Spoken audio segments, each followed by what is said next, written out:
Delay, everybody. Um, yeah, sorry, I'm like about 5 minutes behind. Um, but let me know in on your guys' end if it sounds and looks good. Um, yeah, I'm sorry, I was running around trying to get everything done before the live stream. But um, yeah, so sorry again, everybody, that the live stream is slightly late. I do apologize. Um, but yeah, so if you are brand new to this channel, welcome. I am sorry. I usually don't start live streams late. I do apologize about that, but um, welcome to the channel. And welcome to the live stream. I usually do live streams once a week, usually Sunday evenings is usually when I do these things, and we just talk movies. So if you are watching this on the replay on YouTube, feel free to leave any comments or anything down below that we talk about on this live stream, and I will get back to answering you on those. But for those that are joining the live stream, welcome. I appreciate you guys taking the time to join on this. But today, I just wanted to very briefly talk about the films that I watched this week. I didn't really watch a ton, but also I just wanted to talk about some other things. And yeah, so let's see if I can start this off. So, if you are new to this channel, one of my goals this year is to watch 365 films. Let me see, grab my notebook here. I am currently up to movie number 236. So I am fairly ahead of schedule, I would say.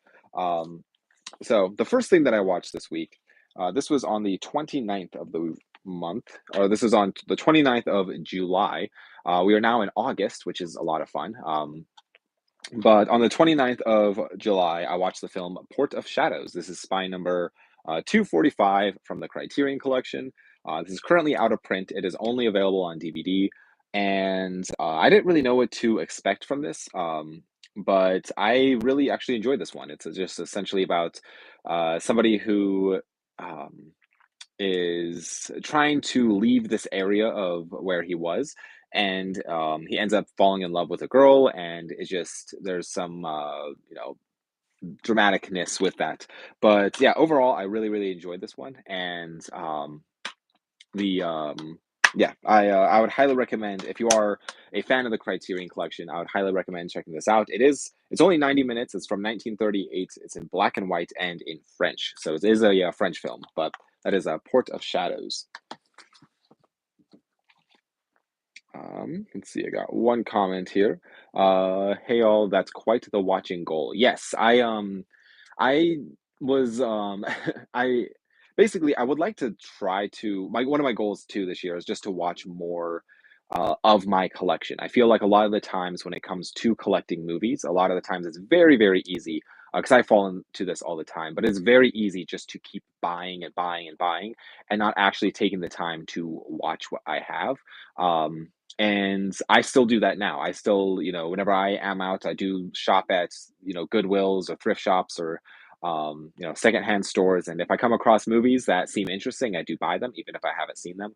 Um, and even every single Criterion sale or any other sale, I try to purchase something. And so I end up just buying a lot of stuff that I haven't seen. And so, yeah, one of my goals along with the 365 films was watching the from spy numbers 200 to 300 within the Criterion Collection. Um, and so I am currently right around, I've watched up to 257. So I've seen the first 257 films, at least what I own. I'm missing like one box set in there. So, um, but yeah, so I'm slowly working my way through the Criterion Collection as well.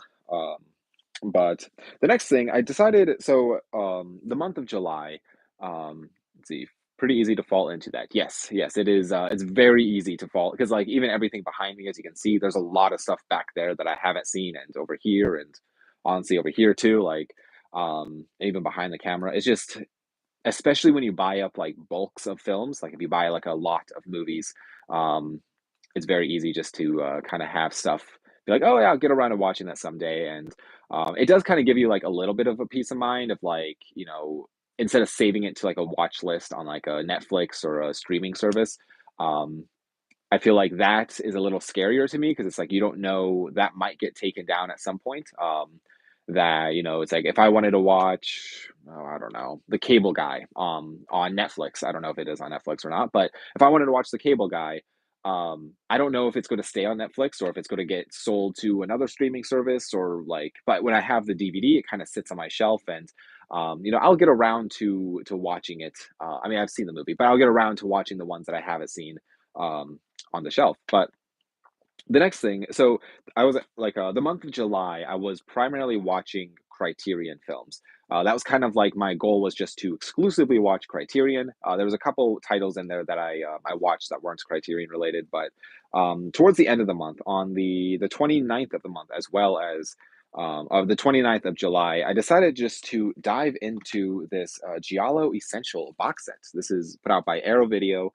Um, I have, as you can kind of see behind me, I have the yellow, the black, and the white one. I know there was a red and a blue one that I'm missing, but I decided just to dive into this. These are sets that I've owned for a little bit now, but I have never gotten around to actually watching. And so I decided to go with the first film, which was What Have They Done to Your Daughters? Which is just a giallo Italian horror film. And then the following day, I decided to go with the next movie, and the following day, I decided to finish out this box set. And so, overall, I really enjoyed these. I thought it was, I mean, I really actually do enjoy giallo films, especially this film Torso within the set.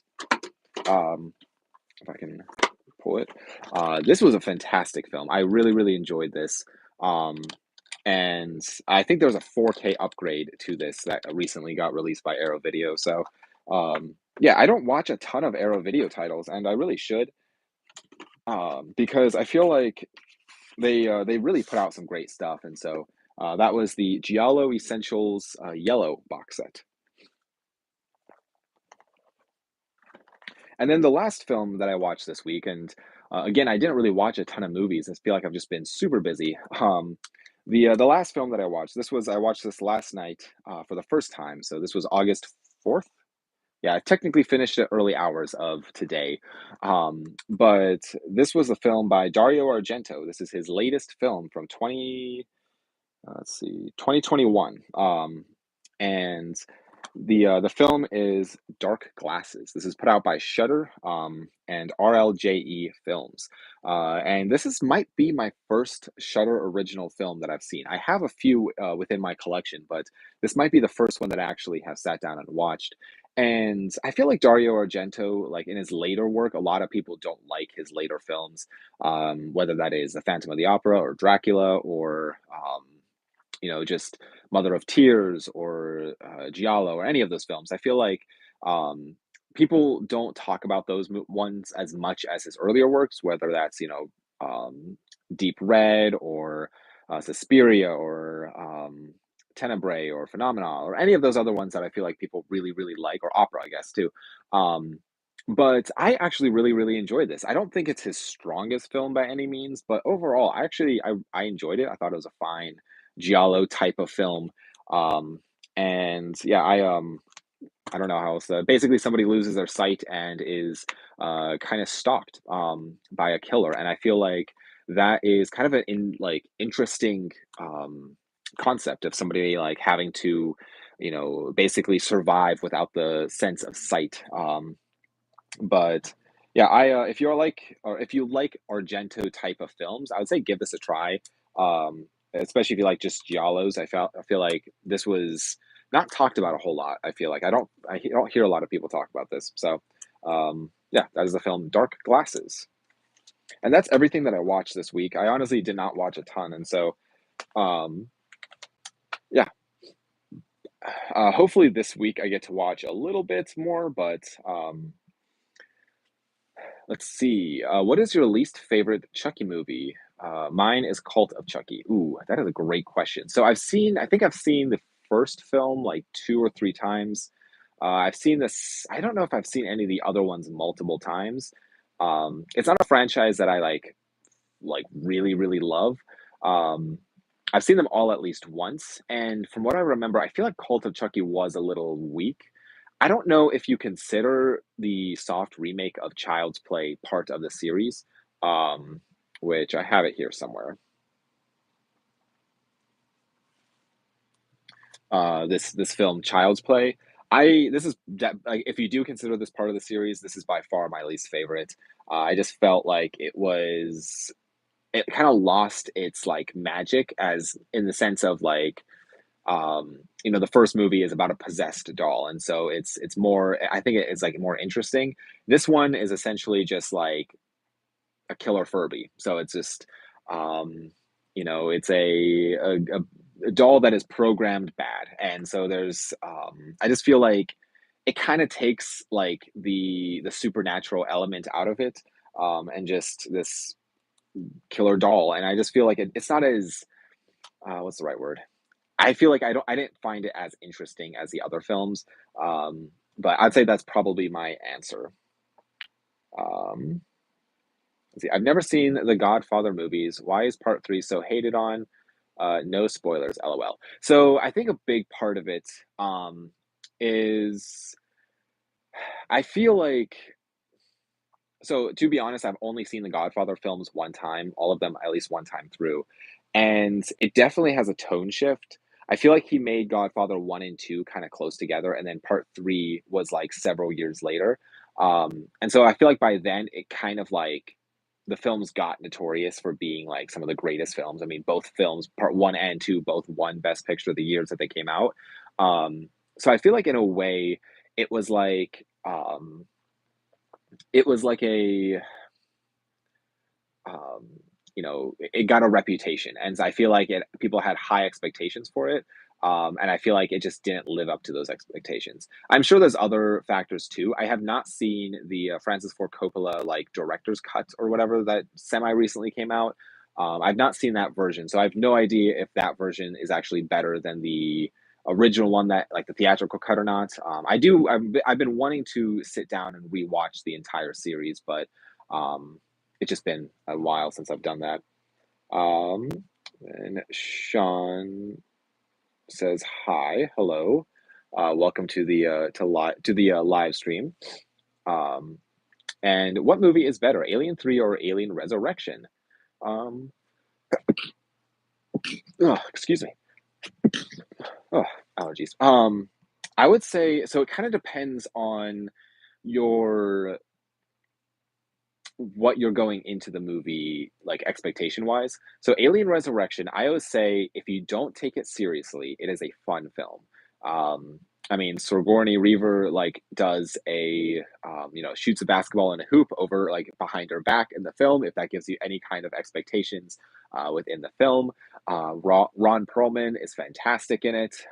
It's a fun sci-fi horror type of film. And if you don't take it too seriously, I feel like it could be a fun, enjoyable experience. Alien 3, I actually really, really like Alien 3. I feel like it's like hated on so much by people, but I really enjoy it. There were a couple different cuts of the film. There was like the director's cut and the theatrical cut. And I forget, let's see.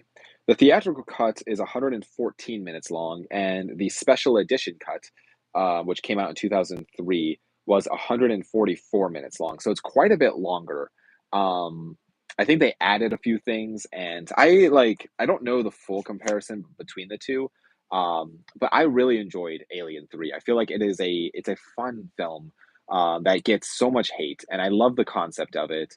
Um, and I feel like, I don't know, it's also like David Fincher. I mean, it was his first film, but there are the elements of like, I know he's disowned it now, but it does kind of like, it has a few elements within it that kind of feel like a David Fincher film, if that makes sense. So I would say like, easy answer is if you don't take Resurrection too seriously, it can be a fun time. Um, and if you kind of go into Alien 3 with an open mind, I would probably recommend the 2003 cut. Um, Again, I don't remember the difference between the two. I feel like I've seen both versions, but I do not remember what the difference was. I'm sure there's a video on YouTube kind of going over each edition or each different cut of the film, but that's probably my answer for now. Um, But overall, I think Alien, like the first Alien film, is by far my favorite. Just it's a perfect film, and I'm very very excited for Alien Romulus that's coming out um, soon. But hey Kyle, hello, welcome to the live stream.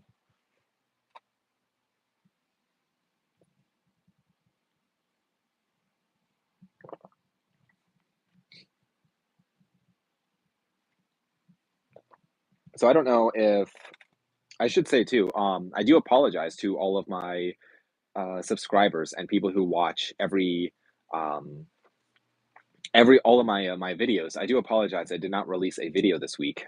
It has just been one of those crazy weeks that I unfortunately have not had a chance to do or to film a video. But I did. If you guys do notice, I did change my background a little bit behind me, and I think I'll step aside for a second. I think it came out pretty well. My wife helped me rearrange some things and just make it look a little bit more like put together. I ended up kind of like moving some horror VHS elsewhere within the movie room and kind of shifted everything down, which gave me some room over here. And so I rearranged my boutique labels. There's still a few underneath my Criterion, um, but sometime in the future, my ultimate goal with this whole room is essentially this whole U shape area. So like this stuff that you see behind me, I would like this all to be boutique label stuff. And then the wall that is behind the phone currently, that whole wall, I want it um, to be a horror. And so, but for now, it's like obviously that is going to take a ton of rearranging, and I don't have the amount of boutique stuff that I would need to fill this whole thing. So it's going to be a while before I hit that point. But for now, I'm very happy with having Vinegar Syndrome with Blue Underground mixed in with Scream Factory and Arrow Video and just some other fun stuff. So let's go with what's a movie you love that most people don't? Ooh, that's a great question.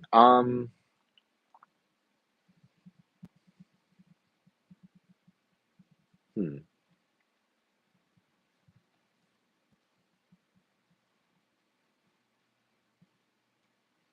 I mean, like, there's definitely fans. I mean, the one that's coming to mind right now, um, there's like, I'm trying to think. I'm trying to think. There was one that was on the tip of my tongue. Now it's gone. Um, Ooh, perfect answer. Okay.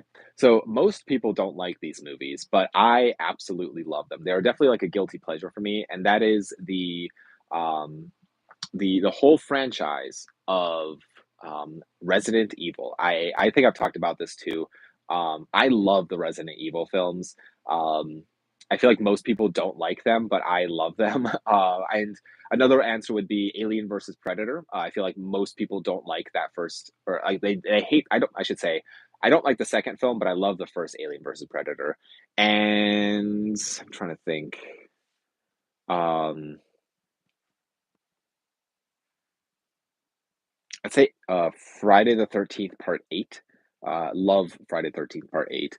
I feel like people do not like that one, but I really really enjoy it. So maybe I'll do a whole video someday talking about all the different types because I'm sure there's more. Although all of the different types of films that I really enjoy that people don't necessarily like. But um, let's see. Hello everyone. Hello. Welcome to the live stream.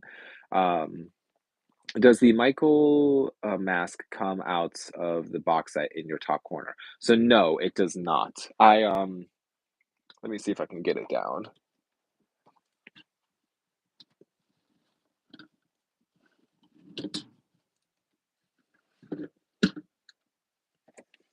Okay.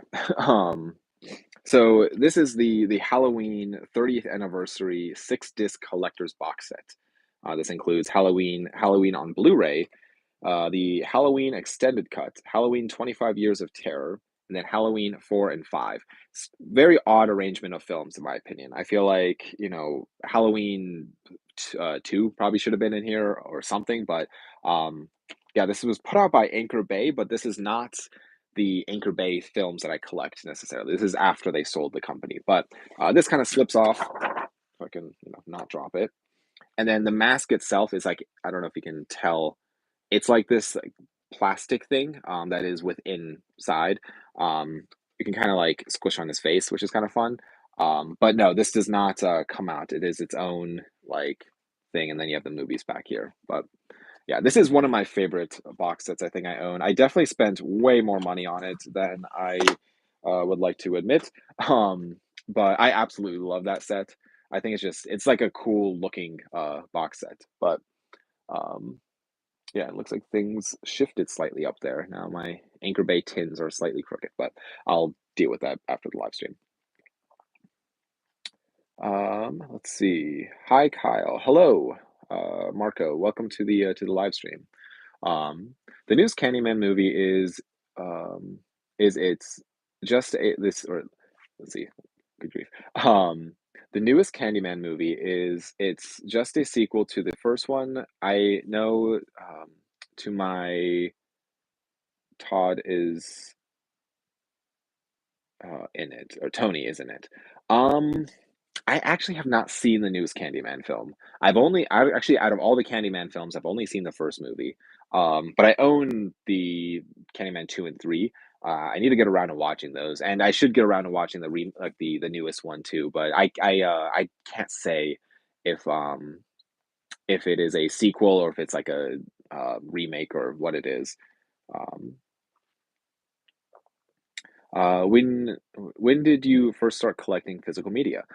So I started collecting, I would say around 2011. And I have a whole like video on this channel, kind of like talking about like my collecting journey. And in there, you can kind of see some like photos and video clips of like as my collection has evolved over the years. But the I started off with like one pretty small little bookcase, and I filled up like just the first row of. Well, I should say I started off with like a little shelf in my closet, way back at my old parents' house, and then I got like a little bookcase and I filled up that first shelf and then eventually filled up the whole thing. And yeah, it was a long process, but yeah, it was I don't know, I enjoyed the process of it all. And now I feel like as a collector, my like I don't know, my like standards for films to add to my collection has changed. Whether that is just, I think it's like, oh, well, I want this on a like I want certain films, but I want them to be like a boutique label or like, some films I don't really care about if it's on DVD or whatever. Um, but yeah, I feel like I've narrowed my collecting patterns down quite a bit. But any new NECA figures? Unfortunately, no. I actually was just at I think it was Meijer, which is I don't know if they're nationwide or worldwide, or it's essentially like a grocery store similar to like Walmart or something like that. Um, but I was at one of these stores and I was looking at all of these different figures. And they've been coming out with some solid NECA figures. There's like a really cool like Scream or Ghostface figure, um, and he has like a few different masks. And I would love to get it, but I mean, it's a hard sell for me because it's like a $36 um, it's like 36 bucks for one figure basically, and, I always, like, have to ask, is like, would I rather spend $36 on a figure or $36 on a film that I'm actually gonna watch or eventually get around to watching? So it's a toss-up, it's like it's hard um, to convince myself to buy more NECA figures, because when I started collecting them, I really told myself I was gonna get one of each, so one Michael, one Freddy, one, Jason, and, um, you know, maybe, like, one alien or one, like, xenomorph and stuff like that, but, um, I've definitely have bought other ones since then, and so I don't know. I would love to get like all the Universal monsters and get a Chucky and get the kids from Halloween 3 and maybe like a ghost face and a pinhead and I don't know, just get some more like in an Ash from Evil Dead and but I mean they're so expensive and so it's a hard sell for me, but um let's see. Um And how are your laser discs doing?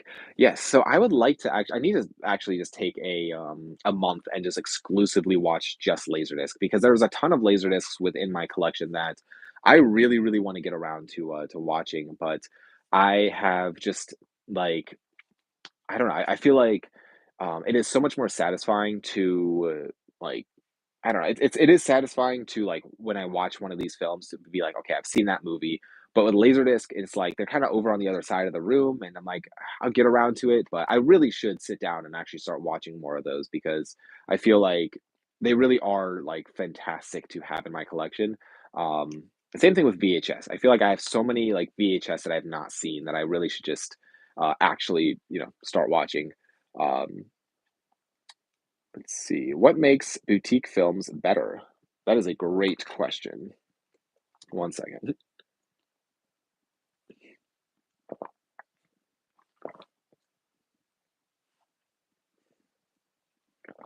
Okay. So what makes a boutique label or a boutique film better? Let me see if I have an example here quickly.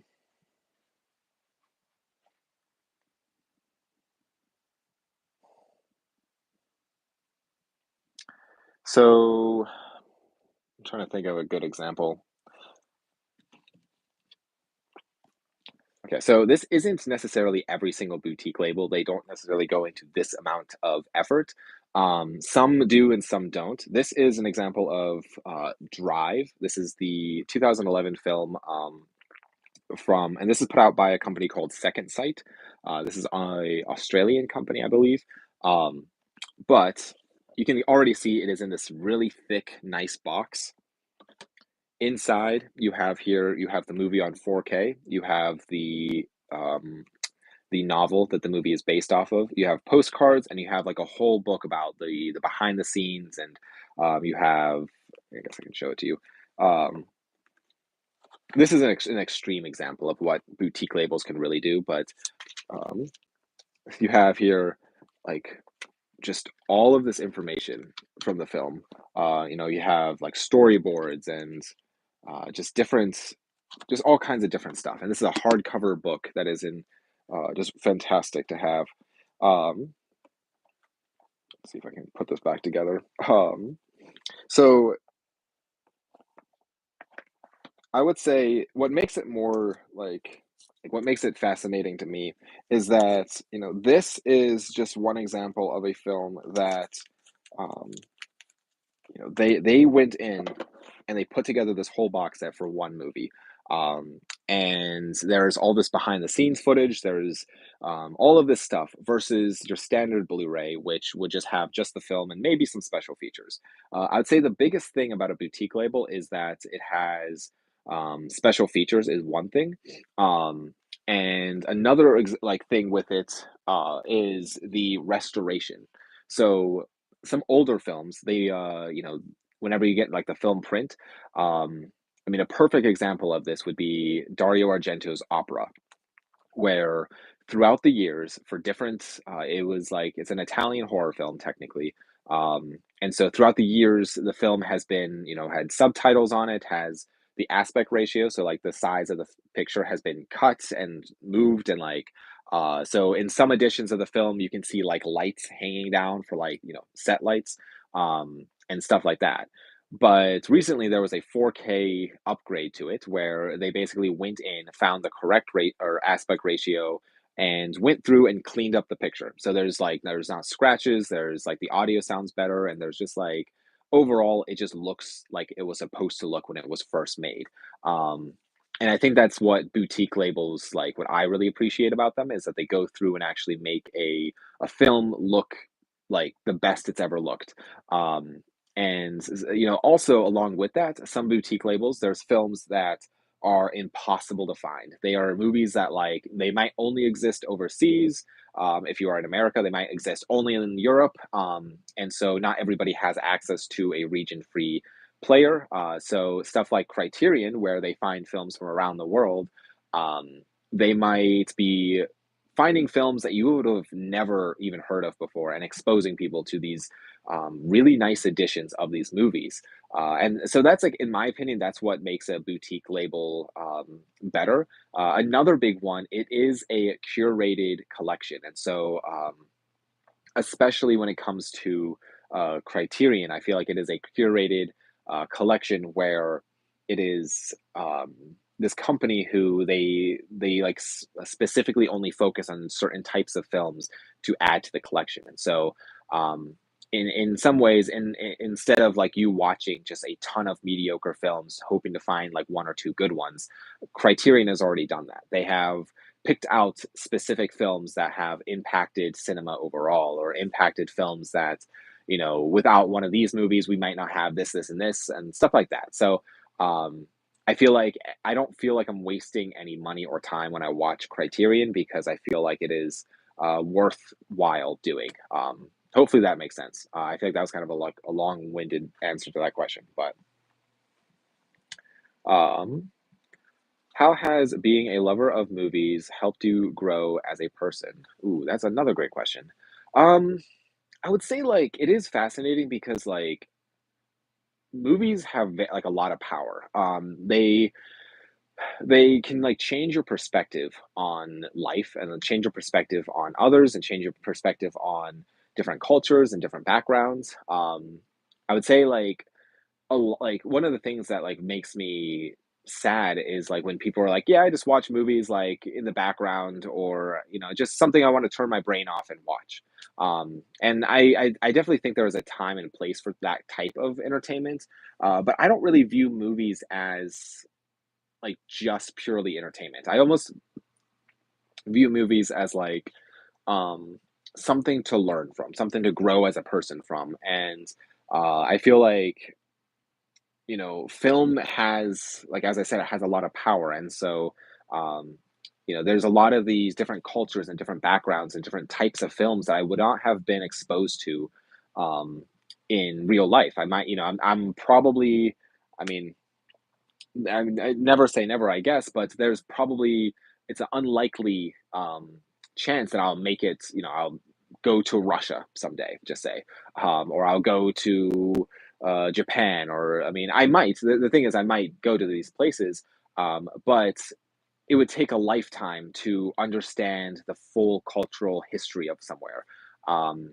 and understand all the backgrounds and all of these things. Like, and I feel like with movies, you kind of get a small taste of that. You get a taste of the backgrounds of these different places, and you get a taste of the culture. And um, I don't know. I feel like it's an interesting thing when you start looking at film differently than just purely entertainment. If you watch films, especially when you branch out outside of your country or your region's films, and in America, I don't know a whole lot of people in person. At least I don't know a ton of people who branch out outside of the Hollywood bubble. And I feel like when you get outside of the Hollywood bubble, you can like start learning more than what Hollywood is feeding you. And so that's why I feel like that has changed me as a person. That has exposed me to a lot. And I'm very grateful for that, because especially when you start going even further back in film history and just understanding where the world was, and seeing like kind of viewing the world change as films change, if that makes sense. Um, yeah, I think that's also a long-winded answer, so I apologize for that. But um, see, I first saw NECA on your channel. Thanks.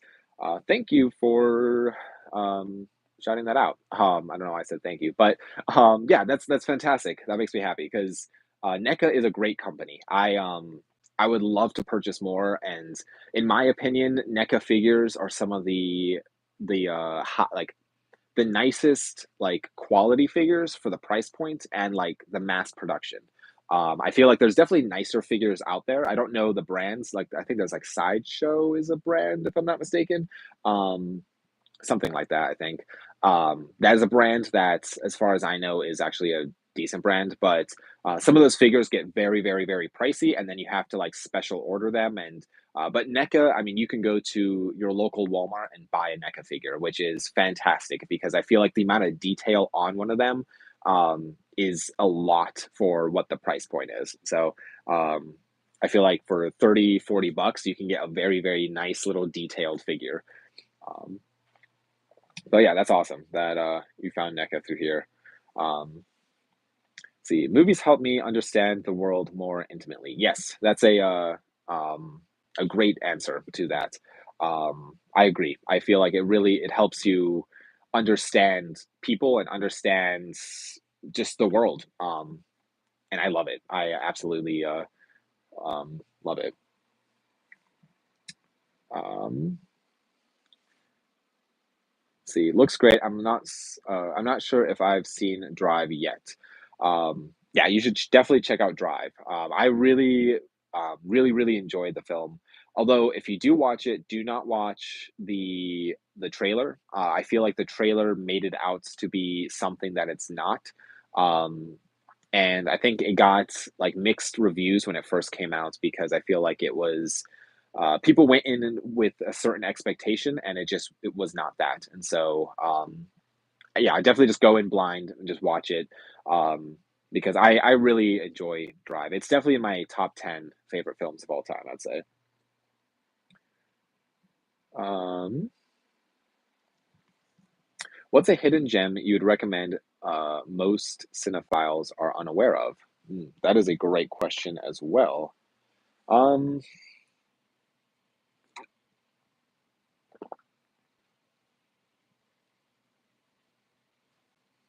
hmm, let me grab it. So this is a film that I've talked about actually a decent amount on this channel. Um, this is from, let me see what year, 2015 or 2014. I think it's 2014 if I'm not mistaken.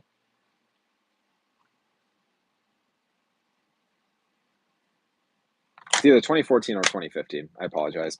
But this is a film that is probably my fifth favorite film of all time. I've seen it so many times, and I feel like nobody talks about this movie, but I absolutely love it. And that is the film Comet, with Sam Neill, not Sam Neill. Sam is the director. Sam Esmail. But Justin Long, that is the I guess the recognized and Emmy Rosen. I think that's how you say her name. But Comet is fantastic. It's a film that plays with the timeline of things, and it's a very small, like intimate film. And I say intimate with like what's the word? Kind of like it only takes place in like with two characters. There's only really two characters throughout this whole film. There's a few interactions, with other characters, but there's not many scenes with lots of people. And so this is one of my favorite films, and I feel like nobody ever talks about this. The lighting and the music in this is fantastic, and the way it's shot and the way the story is. It is a fascinating like love story. I should say it is a love story. And I absolutely love this film. It unfortunately is only available on DVD, and so you would have to pick up a DVD of it, which I would love to see this get a 4K because I feel like the coloring of the movie would look fantastic on 4K. So that's probably my answer for that. I'm sure there's other. I have other ones in here, um, but off the top of my head, a Comet is my answer. So. If you get a chance, definitely check it out. Does someone like Dario Argento couldn't or count as, or does someone like Dario Argento count as Hollywood, or does Hollywood only mean American stuff too, or is it personal opinion? Um, that's a great question. I don't know. So when I say Hollywood, I mean like when I say the Hollywood bubble. I'm talking about like films that are actually made in Hollywood in America. So like I'm thinking of like your big blockbusters, like so Avenger films, like Mission Impossible or like your more well-known type of films, like mainly I would say primarily English speaking titles. Um And so like Lord of the Rings and Star Wars and Harry Potter and like those big franchise, not even just like franchise, but just like films that are like your Hollywood types of films. So like all of your like best picture types, or stuff that um like even like Gone with the Wind would be like would fall under that bubble of like Hollywood type of films. Argento, I would say I would probably not put him in the same category. However, a lot of people are aware of his films. And because like I feel like even I don't know, he's like kind of falls into I don't know. I always think of him as an Italian filmmaker. So he is Italian horror, so giallo type of films. Um, but I don't know if I would put him in the same category as like Hollywood, if that makes sense. Um, but yeah, I don't know. That's a tough one. What is your opinion on Robert Downey Jr. playing Doctor Doom in the new Avengers movie? I think Marvel is beyond desperate. So yes, I've stopped paying attention to Marvel, um, pretty much completely. I pretty much I watched like you know all the way up through Endgame, and then I watched like the Spider-Man movies, but beyond that, I have not really watched anything Marvel. So I've not watched any of the TV shows or any of the new movies or um in my opinion, it kind of feels like a because I know there was a video I watched where it talks about how Doctor Doom puts on an Iron Man suit at some point. Um, I feel like it's just a roundabout way to get Robert Downey Jr. back in an Iron Man suit, even though he was killed off as a character.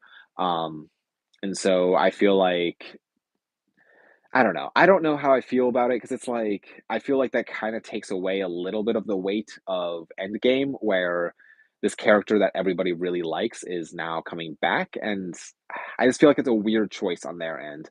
Um, I if I were them, I probably would not have done that. I understand why they're doing it, but um, and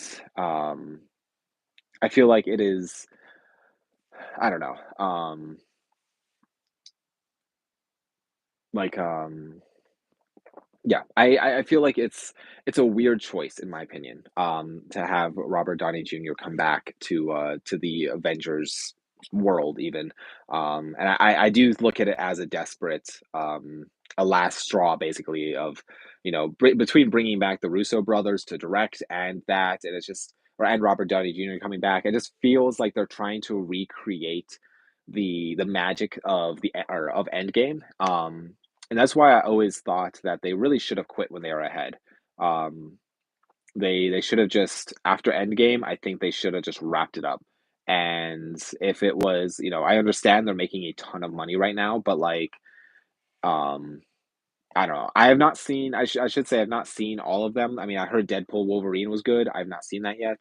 Um, so I mean, I don't know. I just feel like we're getting like a lot of duds from Marvel right recently, as far as I understand. But um, yeah. So,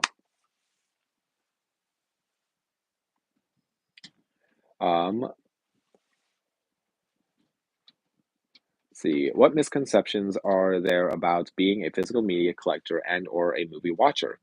Um, hmm.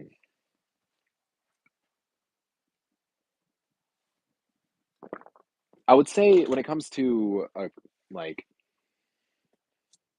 like a misconception, or a misunderstanding would be if you love films. I feel like people might look at it as, you're a loser or you have no life or you have, you just want to, I don't know. I think it's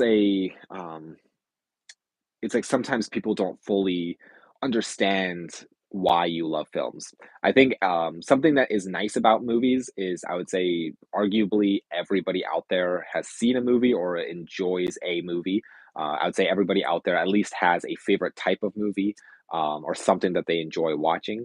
Um, and I don't know, I feel like when it comes to collecting films, sometimes it's misunderstood. It's like, well, why are you going to, you know, buy that when you can like just watch it on Netflix, or why own it when you can just watch it once and get rid of it, or just go like or rent it or whatever.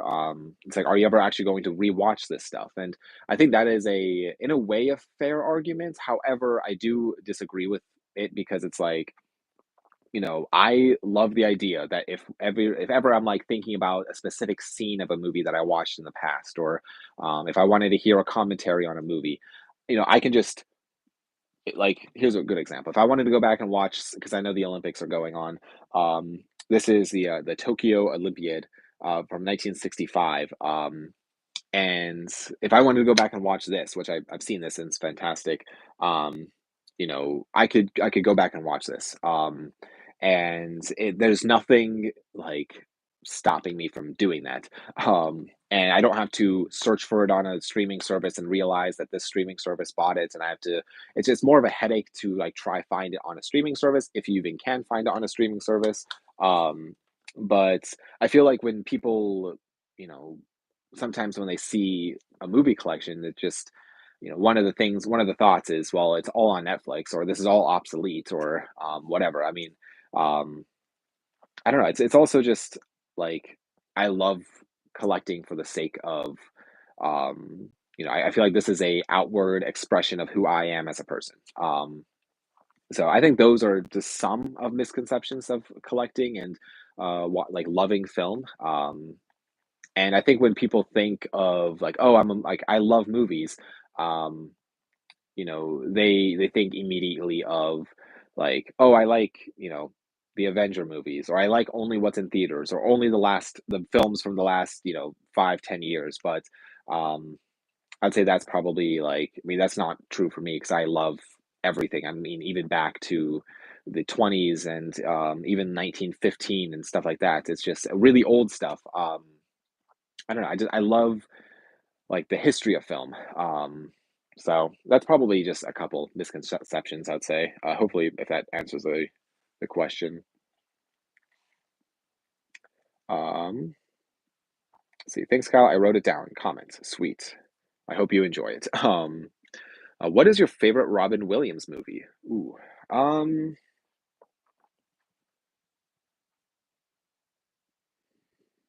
hmm. Off the top of my head, like I'm not like a huge Robin Williams fan to begin with, but like I'd say probably Good Will Hunting would probably be my go-to. I've not seen every Robert Williams film, but um, I'm sure after this live stream, I'm going to think of one that's a better answer. But Good Will Hunting for now. Um, Sad he hung himself by he had a bad. Yes, talk about Robert Williams. It was sad, but I am a fan of Patch Adams. I guess it's a guilty pleasure. Patch Adams. I'm not sure what that is. So I do apologize. I can't comment on it. But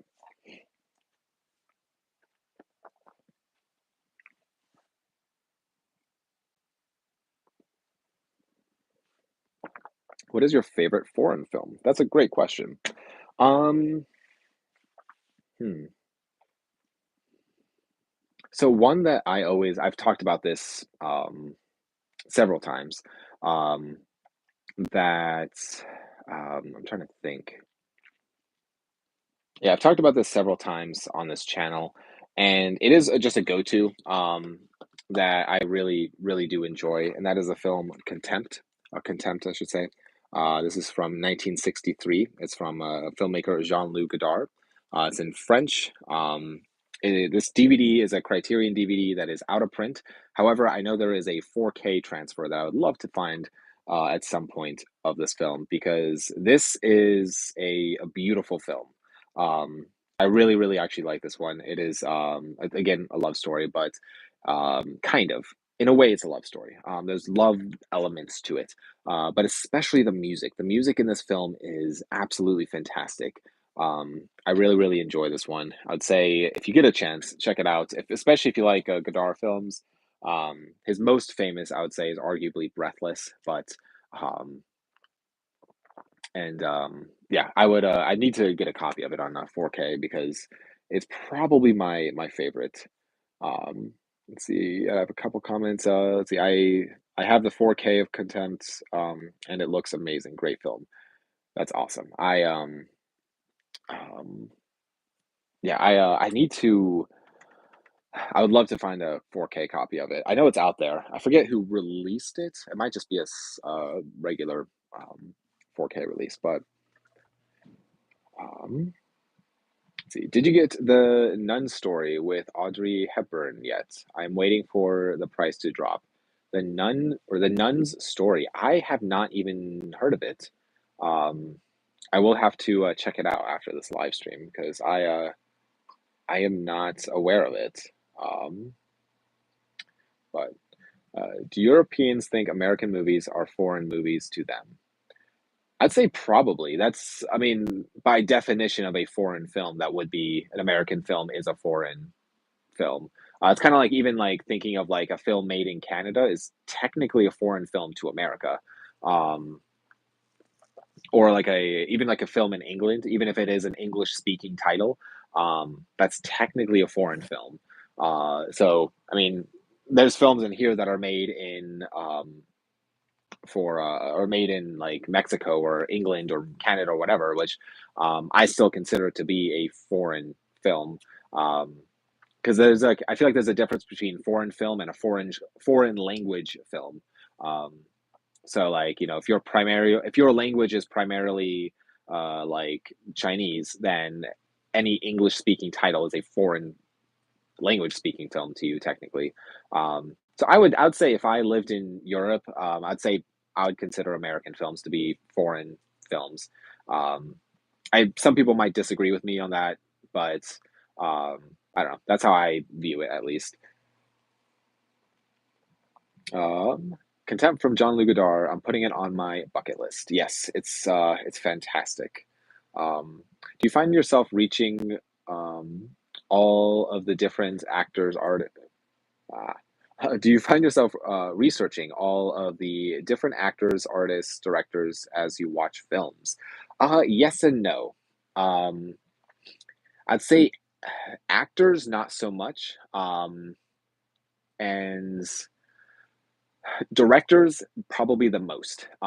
One of my favorite things within my collection is my directors section, and it started off as like my favorite directors, but then it kind of evolved into just some of these directors that I want to watch more of their work. Um, and so like um, an example of that is like Woody Allen. Woody Allen's not necessarily one of my favorite directors, but I do want to watch a lot of his like earlier films, and so I kind of have him there, and I'm like trying to get all of his earlier works, and just kind of watching how some of these directors evolved as filmmakers. So I would say I probably research most directors, um, and then that's probably the most that I'd watch. I don't necessarily do like actors. Sometimes I do, but um, yeah. And sometimes it's usually I'll wait till after the film to like research stuff. But one of them that I found through all of this was Andrzej Zulawski, um, which he is a Polish filmmaker. He was a Polish filmmaker. His most famous film was Possession, with Sam Neill in it. And his other films are fantastic. They're very interesting. But that was one of the directors that I found because I watched, or um, I was researching one specific movie of his, and then that kind of led me down a rabbit hole of looking up all of his different types of movies, and now I have almost all of his movies, and so I don't know, it's just like an interesting thing. But um, if you could meet any famous actor, who would it be? Um, hmm,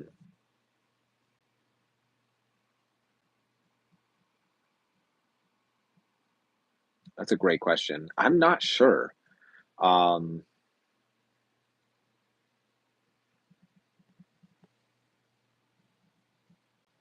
yeah, I don't know. I would have to think about that. Um, yeah, I don't know.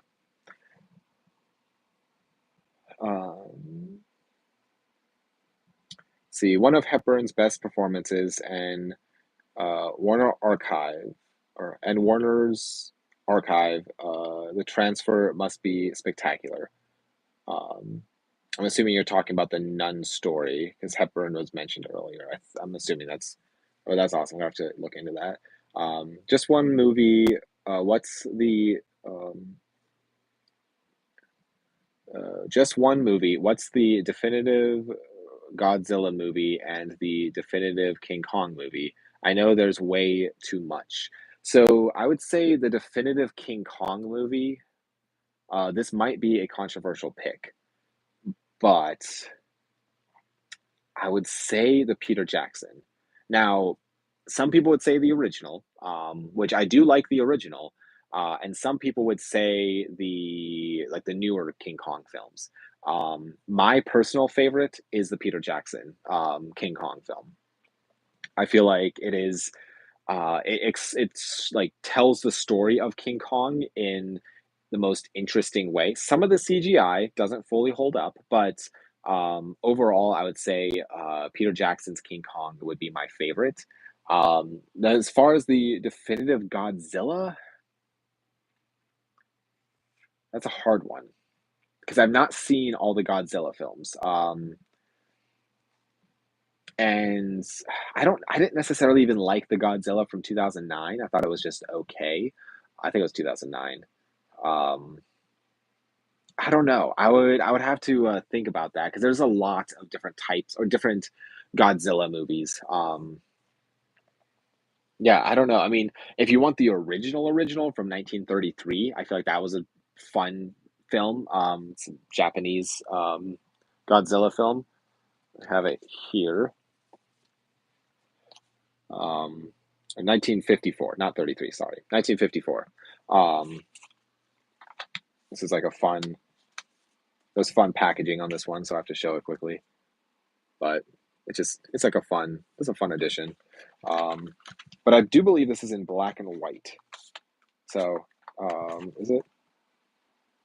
Yes, black and white. So I don't know which would be the definitive version. Um,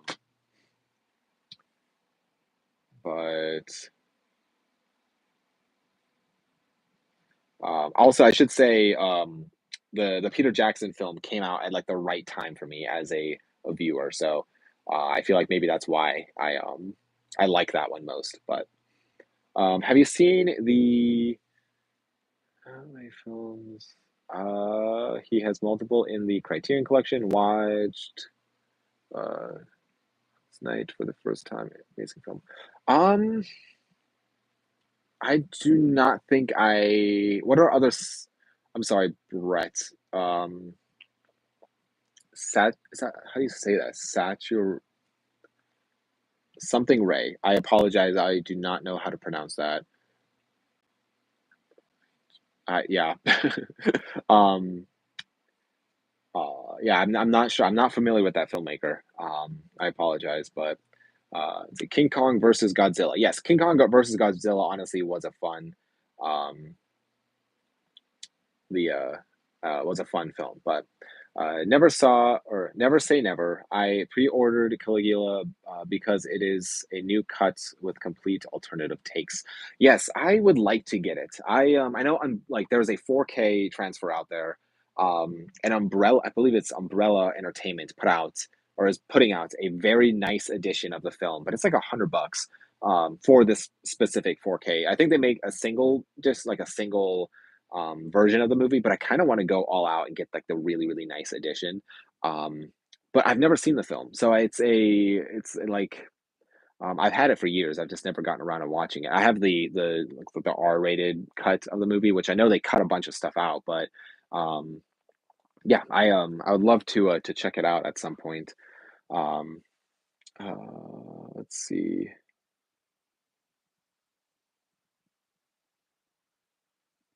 You look like you're streaming from a room in the retro attic. LOL. See.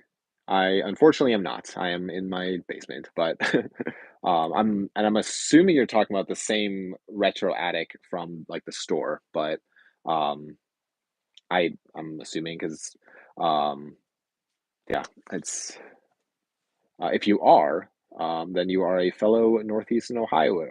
I think that's how you would say that. Um, so, like the guy from Jeepers Creepers does a movie, makes you feel different if the director slash main actor has done some awful stuff. Does the movie make it bad for you?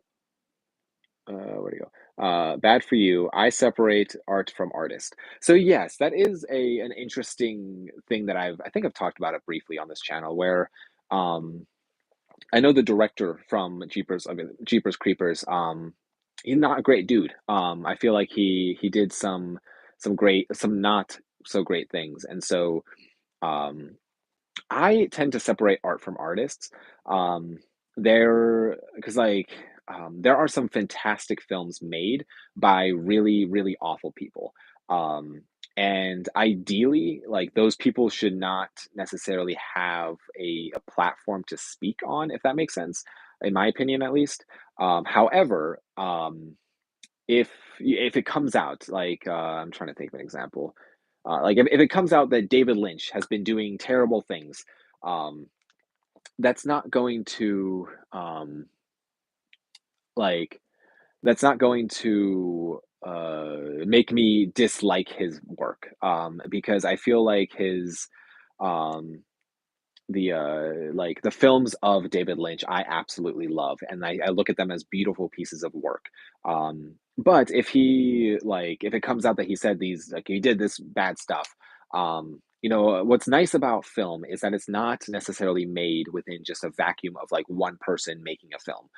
When a film is made, there are tons and tons and tons of people involved with making that film. It might be a director's vision, but it is a um, it could have like a lot of people involved, and a lot of people are profiting off of a film.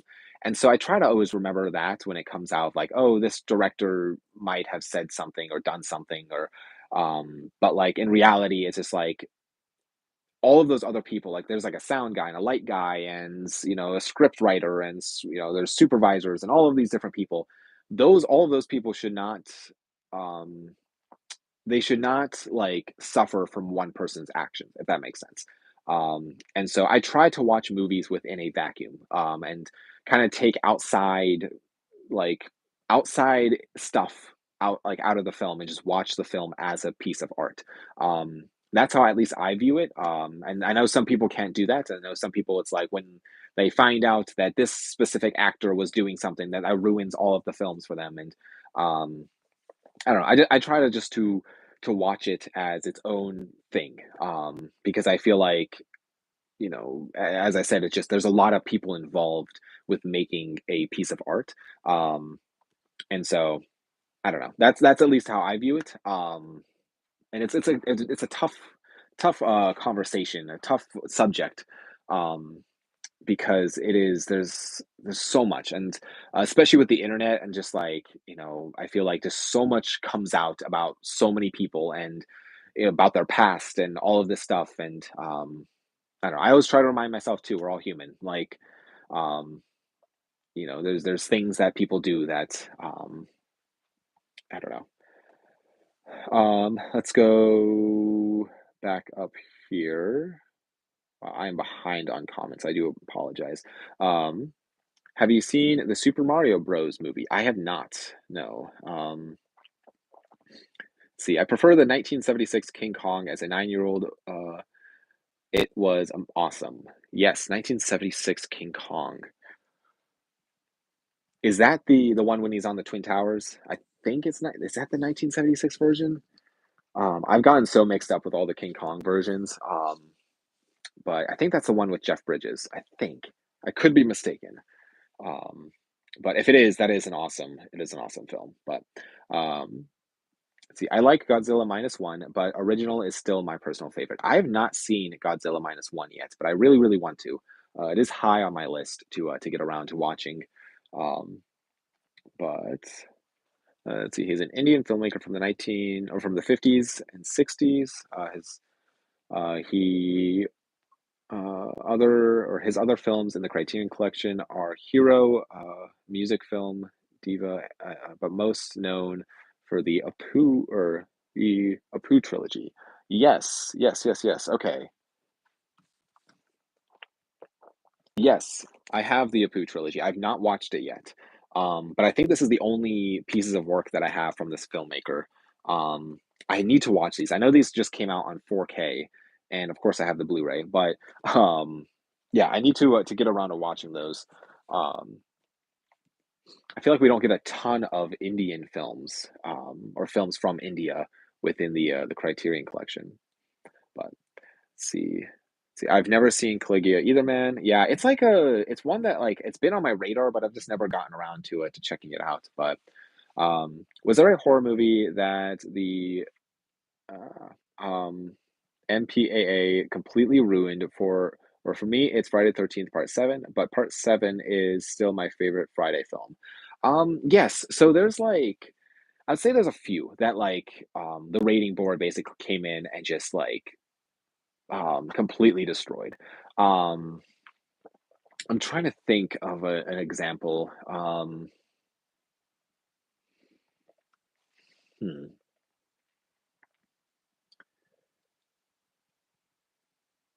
I don't know. I'm drawing a blank for all the examples of when the MPAA came in and changed told them they have to cut it down from an X to an R, or from an R to a PG-13 or whatever.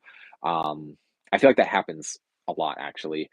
So I do not, nothing on my radar, like nothing off the top of my head, that I can think of. But yes, the Akron Retro Attic. I'm from Talmadge. Just went to the Retro Attic for the first time today. It was awesome, and so was your interview with Kevin. That's how I found your channel. That's awesome. Um, I am glad that you made it out to the Retro Attic. That's one of my favorite stores. I absolutely love going there. Um, if you are in the Ohio area, the Akron, Ohio area ever, I can't recommend going there enough. It is truly just like a very unique store, and great prices too. But um, so I've advertised that store so much on this channel now. So if you do stop in, tell Kevin I sent you. But Kevin's the owner. But um, let's see. Yeah, that's awesome though. I'm also obviously I'm in the Northeast Ohio area. So at some point I might run into you at the Retro Attic, but that's fun. Um, good evening via NYC, Netherlands. Um, I recently visited one of my favorite DVD slash video spots, Dollar General, which I purchased some gems. One being uh, Ma- Magnolia, and beautiful box set of 007 Blu-ray. Huh. That's awesome. The 007 beautiful box set of the 007 Blu-ray. So I've been thinking about doing a whole series on James Bond. And kind of revisiting the James Bond series. A lot of the James Bond or the 007 films I've watched one time, and they were, I mean, pushing maybe 10 years, 15 years ago now that I've seen them. And so I need to rewatch them because I feel like it is a series that I absolutely love, and especially the older ones. But I need to go back and to check those out. But let's see. Let's see, you just popped up. That's great. You should. Awesome. And guys, so I'm so sorry I'm behind on what's it called, on the comments. But Power is one of those films. Let's see. Powder is one of those films that I love, even though I realize the director has a shady past. Powdered. I've not heard of that either. We'd have to look into that. Um, yeah, it's kind of like Woody Allen. I feel like Woody Allen has like a shady, like there's some shady stuff going on outside of his filmmaking. Um, but I absolutely love the film Annie Hall. It's just one, I mean, Annie Hall is probably in my top 20 films. I love the story. I just feel like it. So it's like, it's hard to separate, it can be hard to separate art from artist, especially when there is shady stuff happening. But um, Yeah. Let's see. Ray is a famous Indian director up there with the greatest European directors of all time. Okay, I'll have to. I need to look more into his works then, because I'm not super familiar with them. Besides the Apu trilogy, what is your favorite horror movie of all time in terms of uh, a directorial standpoint? Directorial standpoint. Um, I am not sure what you mean by direct goodness standpoint. I'm not sure what you mean. I apologize. Um,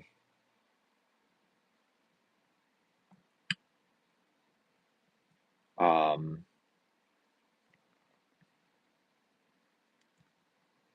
yeah, I'm sorry, Mason. I am not sure what you mean by a directorial standpoint.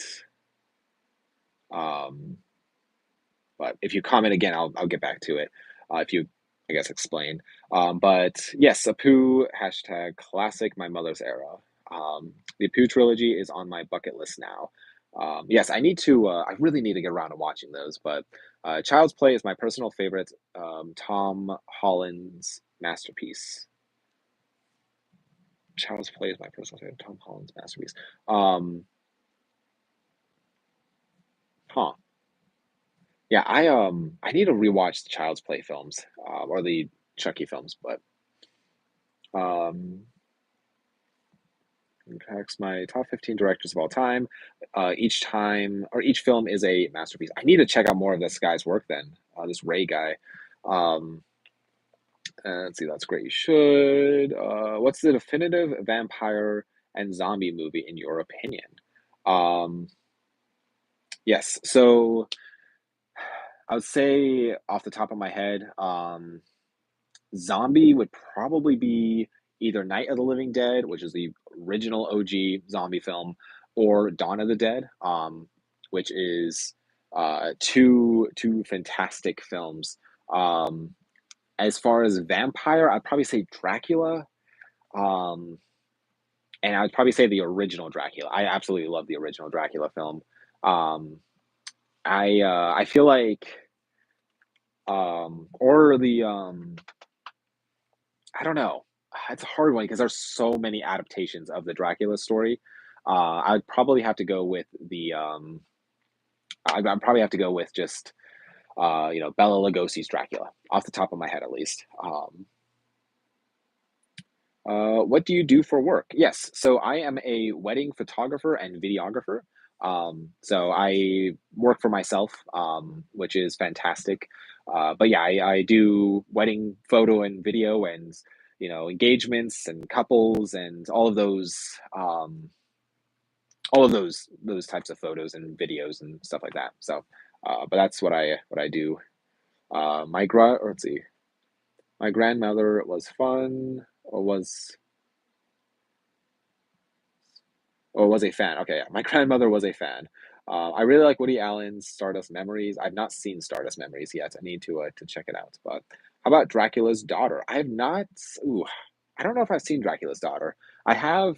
Um, is that in here?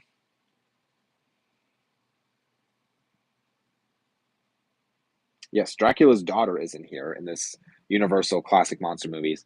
I don't know if I've seen it or not. I really need to dive into the set and actually just watch all of these movies.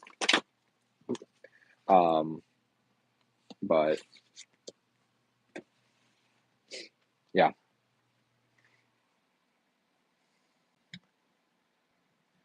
Uh, Love Dracula's Daughter. Interview with a Vampire. That's also let's see. Love, love, love. Bella. Yeah, I Bella Lugosi is just fantastic.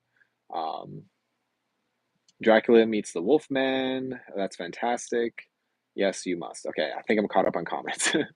um, have you seen Vampire Hunter D? It's an anime. I have not, no, but I think I know what you're talking about. That is one area of film that I am just like not super familiar with is like anime. I've seen a handful of anime things, but it's just a genre of film that I've really not like explored all that much. But from what I've seen, I really enjoy. But yeah, I need to watch more of those Universal monster films, especially because I would love to go. If you are, and I guess this is also worldwide, I suppose. We got Universal Orlando in Florida. They're like making a like a theme park for the universe, like it's like a dark universe theme park. I forget what it's called, but um, there's a like it's all going to be based off the Universal monsters, and there's going to be rides and stuff, and it just seems really really interesting. Um, but I'm very excited to go check that out. But let's see, rephrase.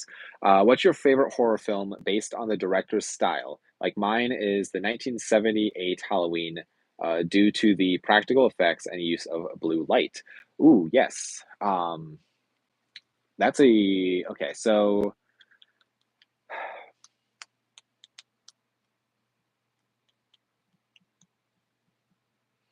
hmm. Stanley Kubrick's The Shining would probably be my favorite.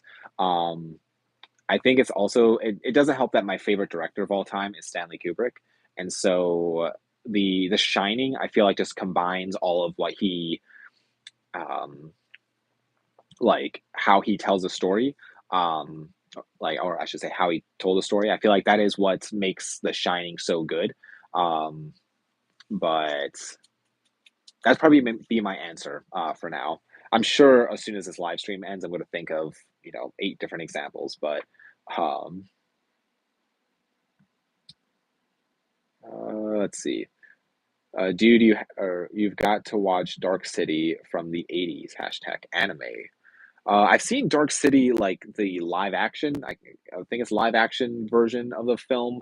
But yeah, I think I know what you're talking about. I think like there is an anime.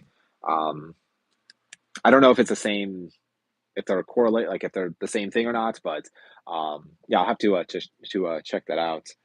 Um, but see, in time you will have to compare the Universal horror canon with the Hammer horror canon. Yes, so Hammer horror films, I have not watched a ton of those. I think I've seen only like one. And I might have it right here if I'm lucky. Maybe, maybe. Um, maybe I'm maybe it's elsewhere in the collection currently. Um, yes, I do not. I think it was one of the Dracula films, like Scars of Dracula. I think was the one, um, which I thought it was like right here, but I guess it's elsewhere. But yeah, Hammer horror. I am not super familiar with Hammer horror. I know like I know what it is, and I'm familiar with like the concepts, but I need to watch more actual Hammer horror films. So maybe yeah, someday I'll maybe like do like a marathon of all like the Universal monsters and then like all the Hammer horror films and kind of compare them. That would be a lot for a video, but maybe in the future. Um, see, I apologize if I'm still not making sense. No, no, I think I understand. I think I understand your question. But overall, I would say, what was it? What did I say? The Shining. But um, let's see. Is it like weird for you, or is it like, let's see, is it like weird to you that 3,000 plus people have to watch you every week and see your collection and videos? Or me personally, I would never imagine if I had 3,000 plus subs like you. Yeah, so it is a little weird. It's definitely like when I just started this channel, I wasn't anticipating really ever to even hit 1,000 subscribers. Like I was just like, oh, I just make videos and like, just have fun with this. Like I have like even if it's 20 people, just to have a small community and just talk with people on the internet about movies. And I know like my channel is not like giant, like it's only 3,000 subscribers, which is still like a lot of people. Um, I mean, I went to a concert a few weeks ago and I was like thinking, I'm like, there's about 3,000 ish people here. And I'm like, I couldn't imagine being on stage right now and speaking to all 3,000 people. That would be terrifying. But I mean, in a way, like 3,000, at least 3,000 people have subscribed to this channel. I think I hit 30, I think I'm at 3,100 something. So it is a little, it's a little strange. Just the thought of like, a lot of people have seen my videos and have decided to subscribe. And I think that's just a very, I don't know. It's I'm glad that other people out there are enjoying what I'm making.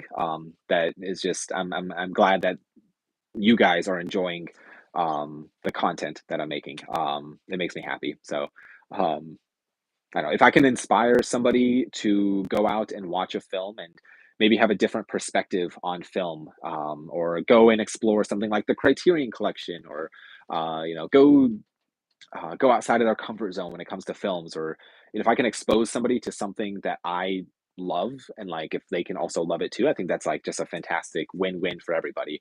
So yeah, I'd say that's probably a longer answer, but it's a little strange. Um, but um, let's see. Caution when watching Caligula. Watch by yourself. Don't put your wife through it unless you're going to have a watch party with about 6 or 8 people. That's probably the best way to watch. Yeah, it's definitely a weird one. I've heard like specific things about the film of Caligula that that's probably why I just haven't really made it a priority to watch, because I've there's just like a lot of things within the film that um yeah. What is blue lightning? I don't know what you're talking about. Blue lightning. Yeah, I'm not sure. Let's see, one. Let's see, one. Boy, I will send you hammer discs if I have to. Yeah, I know. Oh, you're talking about like I've seen one horror or Hammer horror. Yes, I know. I desperately need to watch more. And the thing is, I want to watch more. For one though, I feel like the thing is, I might have seen more, but like as far as I know, I've only seen one Hammer horror. Which let me see if I can find it. I know it's somewhere in here.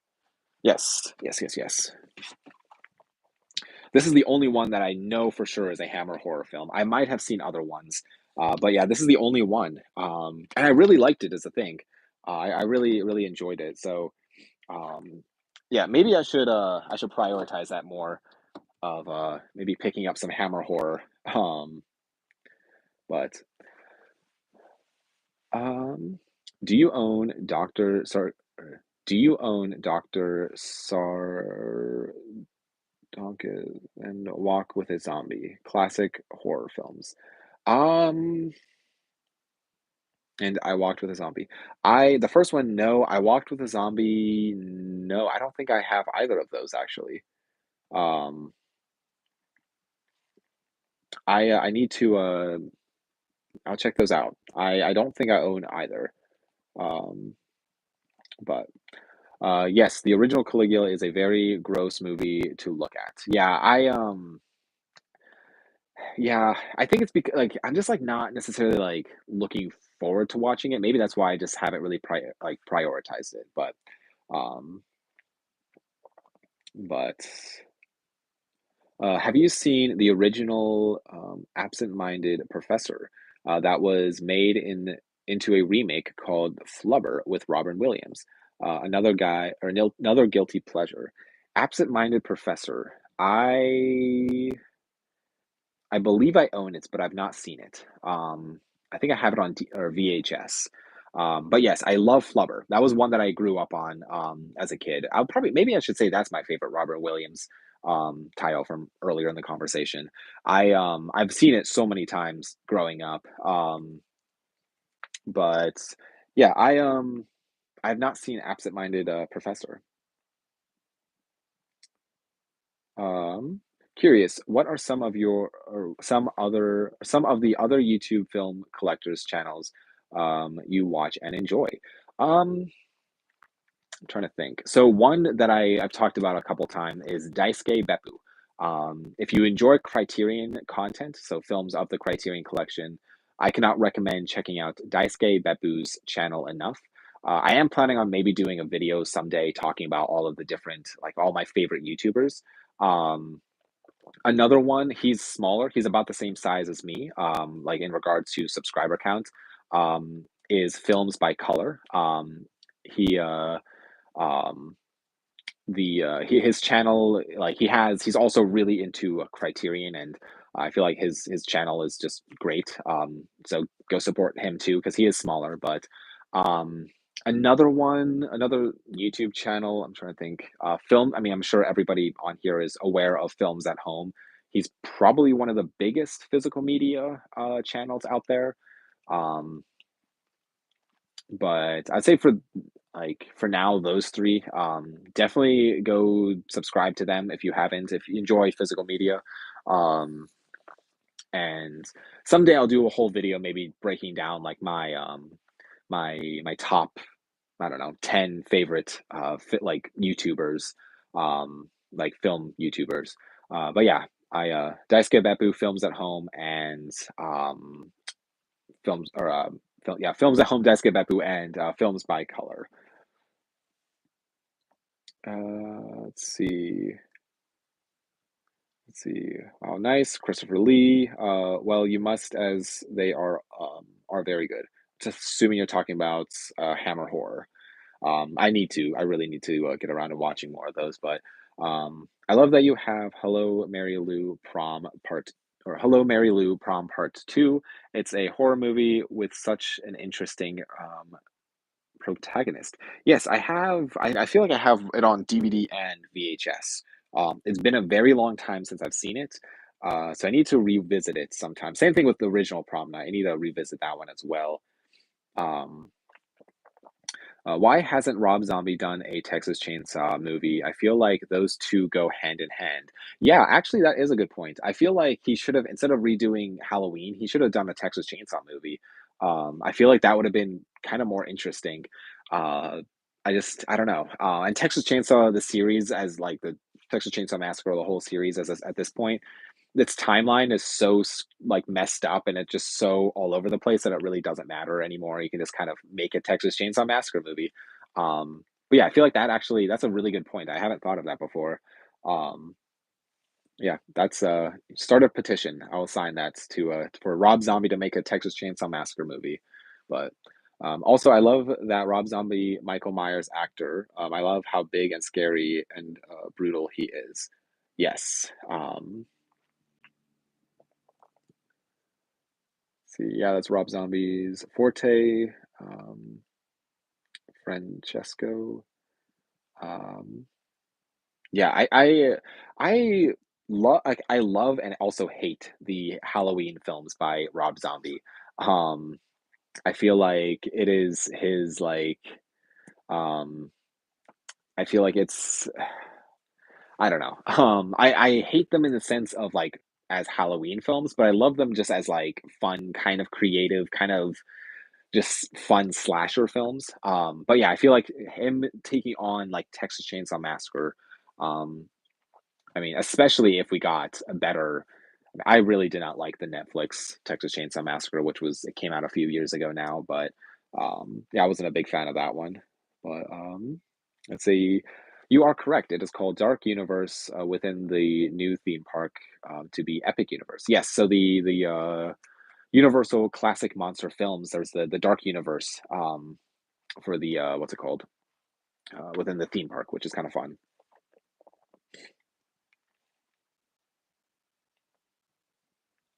Um, see, I'm behind on comments. Jeez.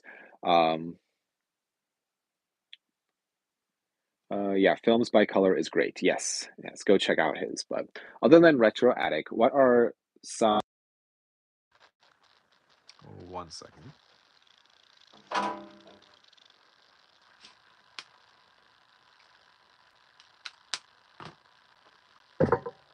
Um,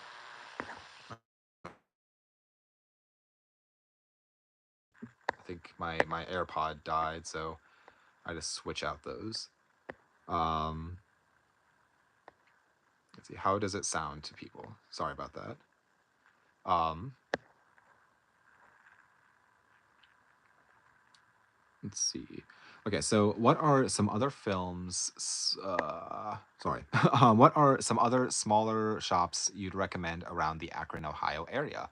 Um, yes, so I would say like the best ones that I personally shop at is like I mean the Exchange. That is a chain, so there are going to be multiple different ones. Um, but I'm trying to think of other ones that around Akron, Ohio. I mean, an exchange in Cuyahoga Falls, and there's an exchange in Belden Village. There's an exchange in Canton. There's an exchange in Kent. Um, Another good one in Kent would be like Kent, Ohio, is Last Exit Books. I feel like they're like hit or miss for me sometimes. I feel like sometimes they have really great stuff, but um, at like good prices. But other times I feel like I don't come across much there.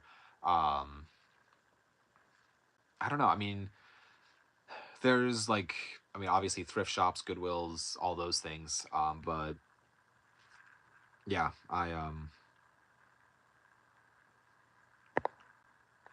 see, is my audio off? Can you guys hear me?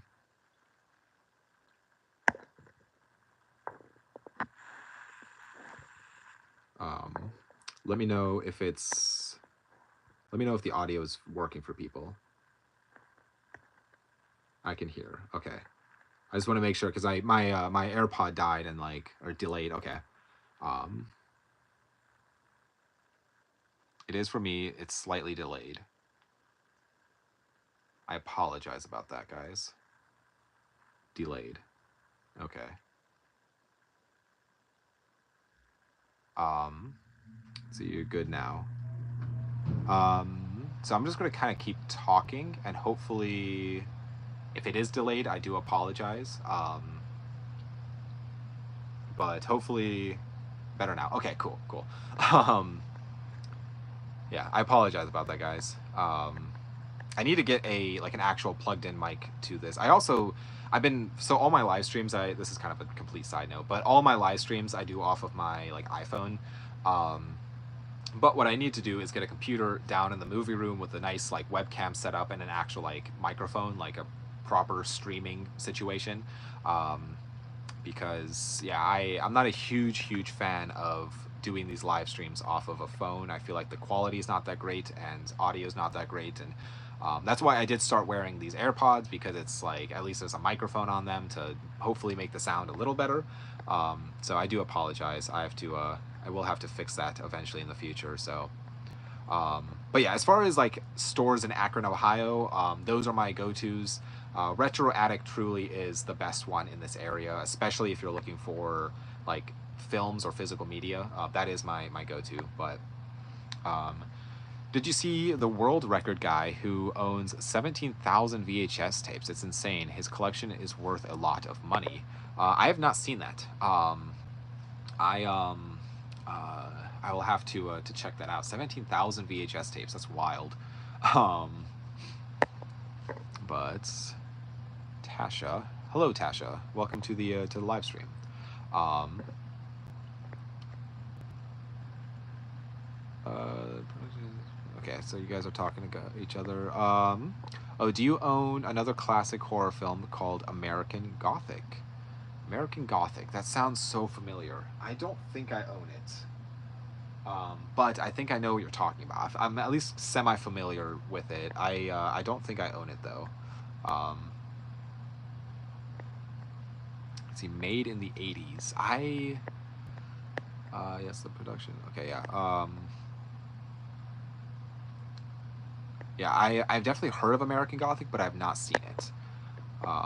Okay, then you guys are talking to each other. I'm not gonna read your guys' conversation over this, but is the audio okay? I'm gonna talk about the audio. Sorry, I'm really far behind in comments. Um, I've actually had luck finding Blu-rays, DVDs, and super cheap, um, for super cheap, like a buck or so at pawn shops. Yes, I feel like pawn shops too can also um, be places to find films. It's because I feel like a lot of the time it's like, oh wait, I just thought of another one. Sorry. Yeah, I feel like sometimes pawn shops they like don't know what they have, and so they just kind of like all DVDs or all Blu-rays are $3 a piece, and it's like they might have a out of print something, like Criterion. They might have a Criterion Blu-ray for $3, but another store in this area in Akron, Ohio ish. You have to go up to Cleveland for it, but there is half-priced books. Is another great store that I recommend. Um, and I know there's a few different half-price bookstores. There's two in Cleveland, I believe. I'm really surprised Akron doesn't have one, but there's two in the Cleveland area. I think there's one on the east side and one on the west side, something like that. So go check those out too if you're up in that area. Um, better now, but it's always fun to hang out. Okay, there we go. I think I am caught up on comments. Yeah, that or this is a fun chat. Thanks everyone. Cool. Okay, so um, yes, this is actually I'm having a lot of fun with this. Although it is, I've been talking for 95 minutes now, which is kind of wild. This might be the longest live stream I've done. Um, so thank you guys. That's a lot of fun. Not necessarily going anywhere. I'm just saying thanks. It's been a lot of fun. I might try to do this for another 5 minutes. Let's make it 100 minutes even. I don't know. Um, let's see if I can break triple digits in minutes for a live stream, which I don't think I've done before. Um, I was the Ethan Hawke fan a couple of weeks or let's see. I was the Ethan Hawke fan a couple of weeks. Oh well. Okay. Do you have a favorite? I'm sorry, Tasha. Tasha, I think that's how you say your name. I'm not sure what you mean by that, but do you have a favorite Leprechaun movie? So I really like the first Leprechaun movie. I did not really enjoy. I thought it was like really really cheesy. I think if I remember correctly, I liked Leprechaun. Maybe was it two? I think I liked Leprechaun two. Um, but I don't know if I have a favorite.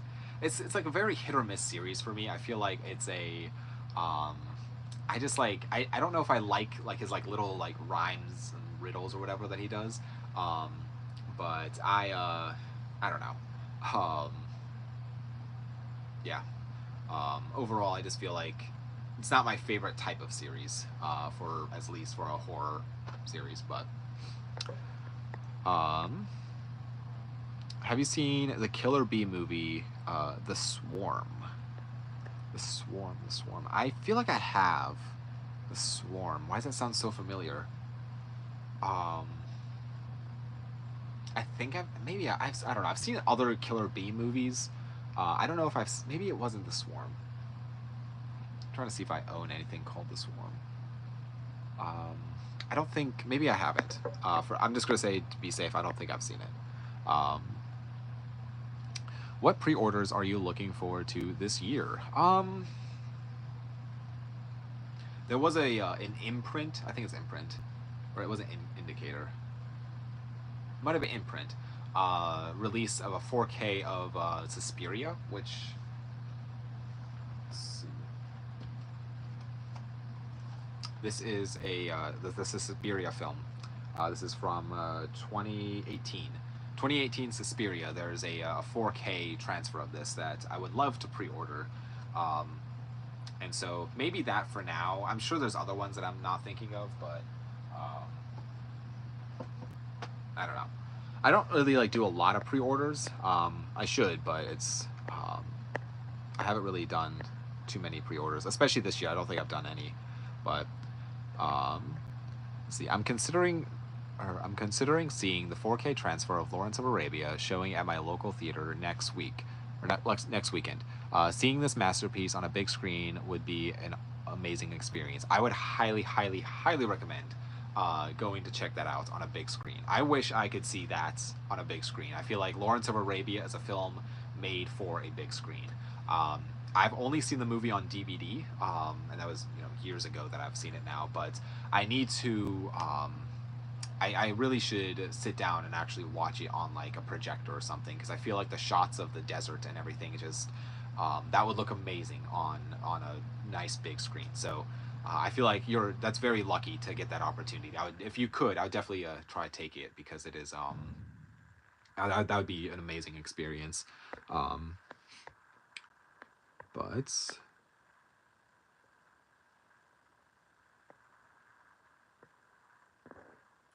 uh, I meant to say a couple of weeks ago. Let's see, you said.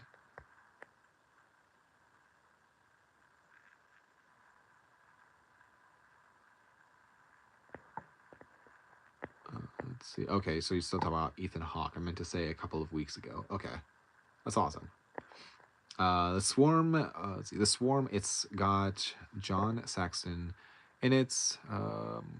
Nancy's dad from A Nightmare on Elm Street. I'll have to check it out. I've not. I don't know if I've seen it or not.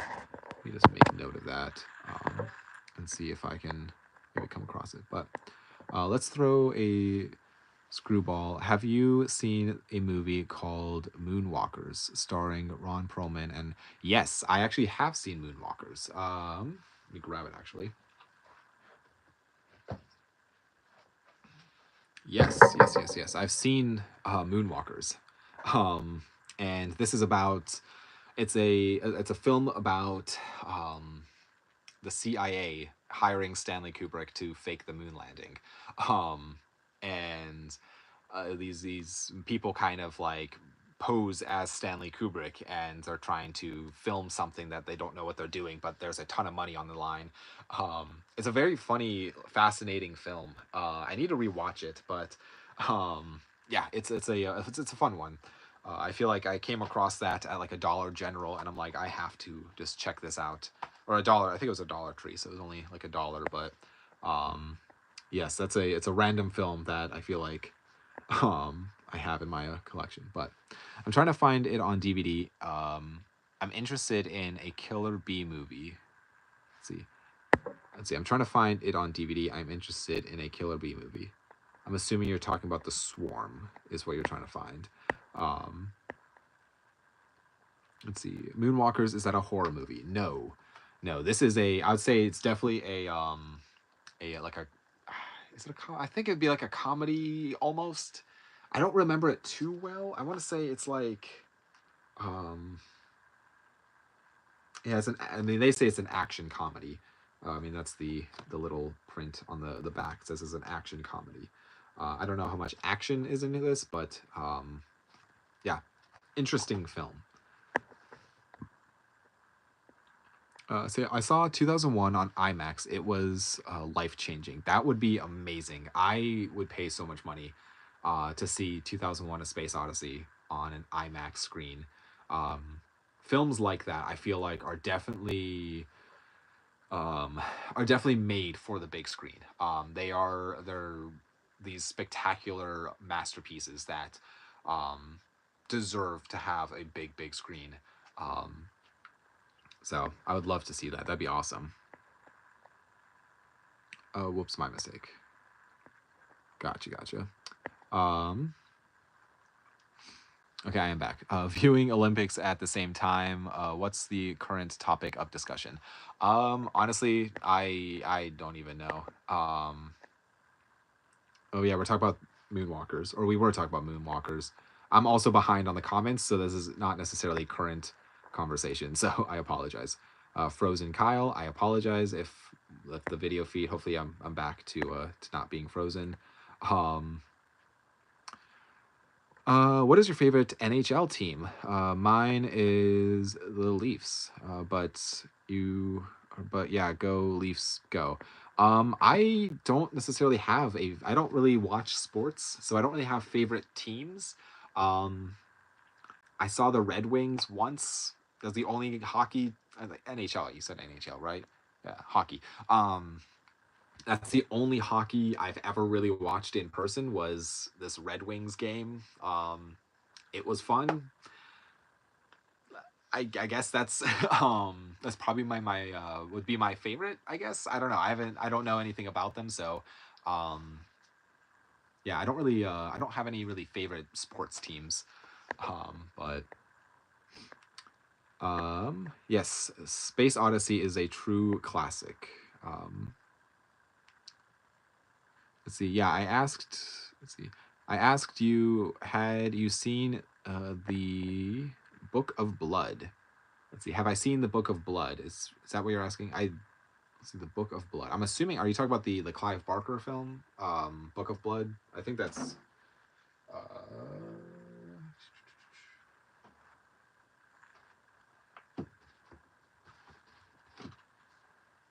this might not be the one. Which one is it?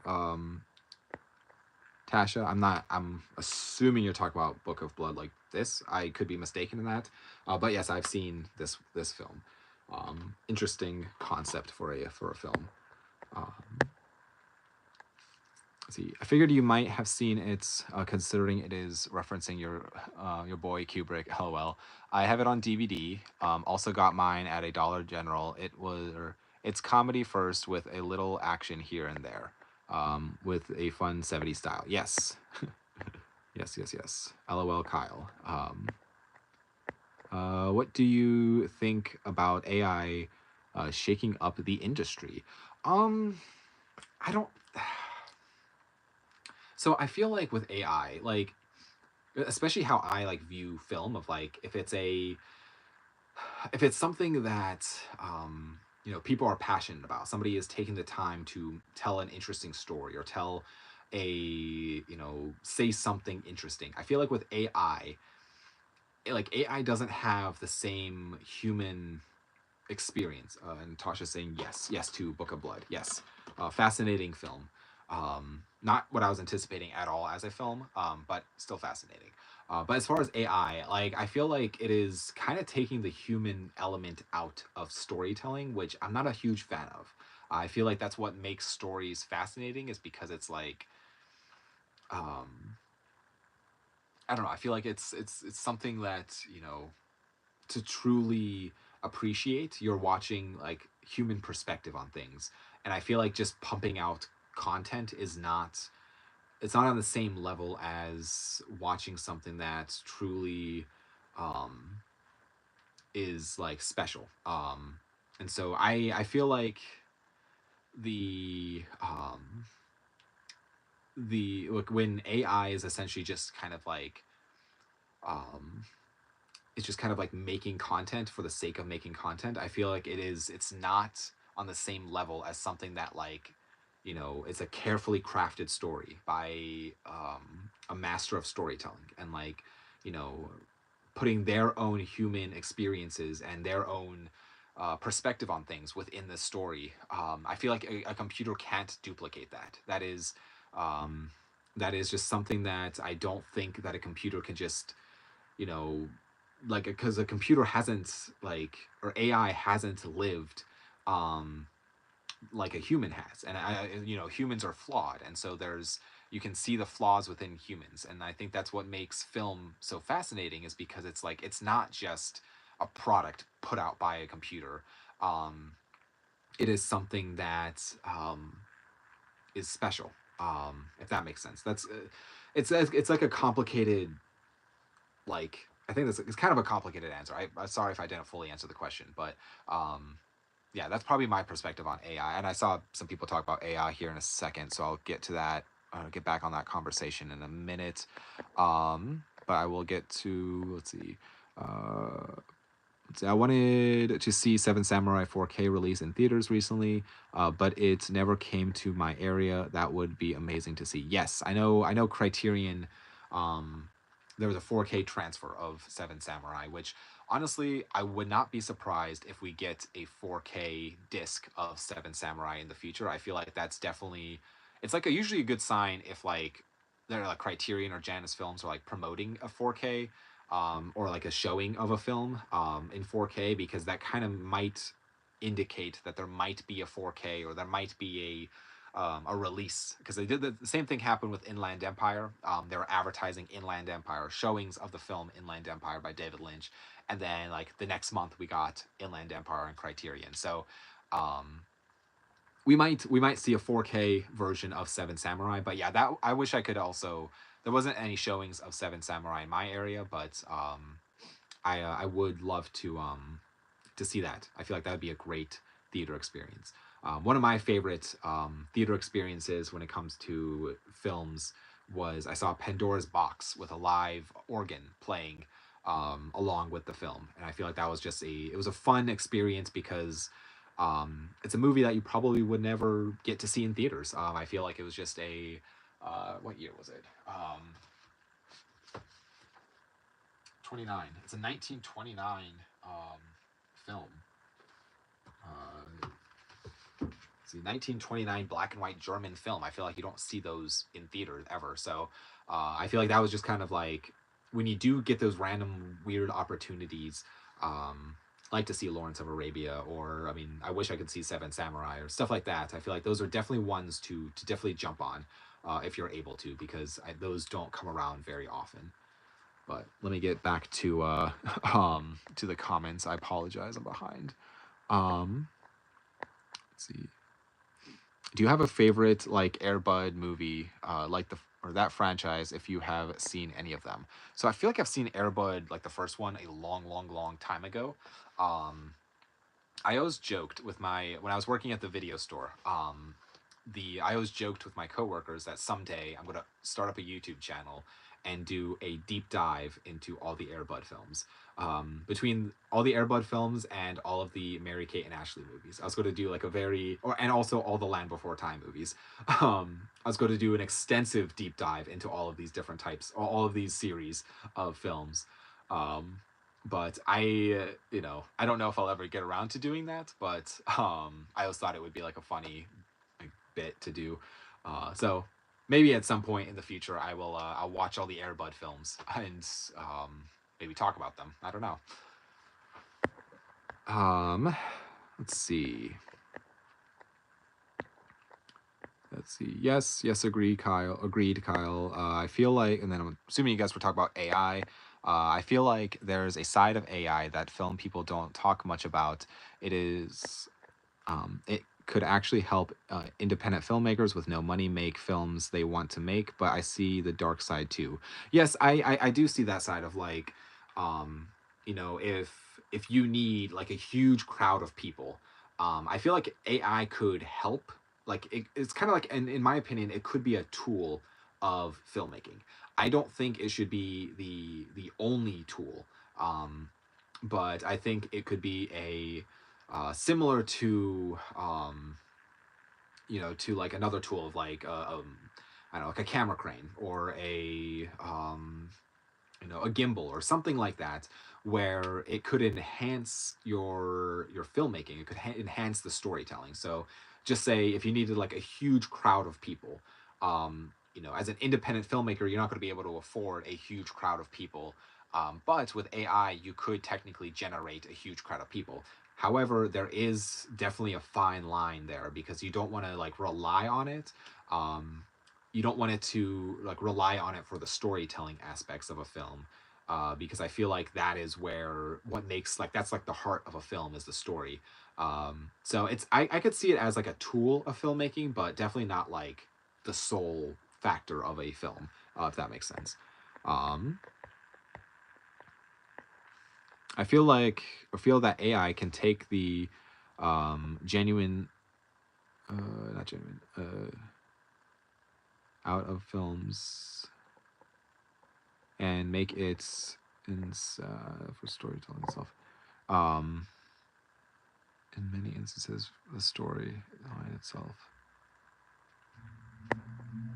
Yeah, I agree.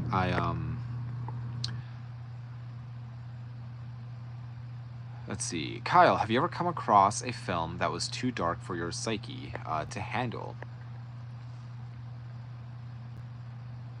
Yes. So,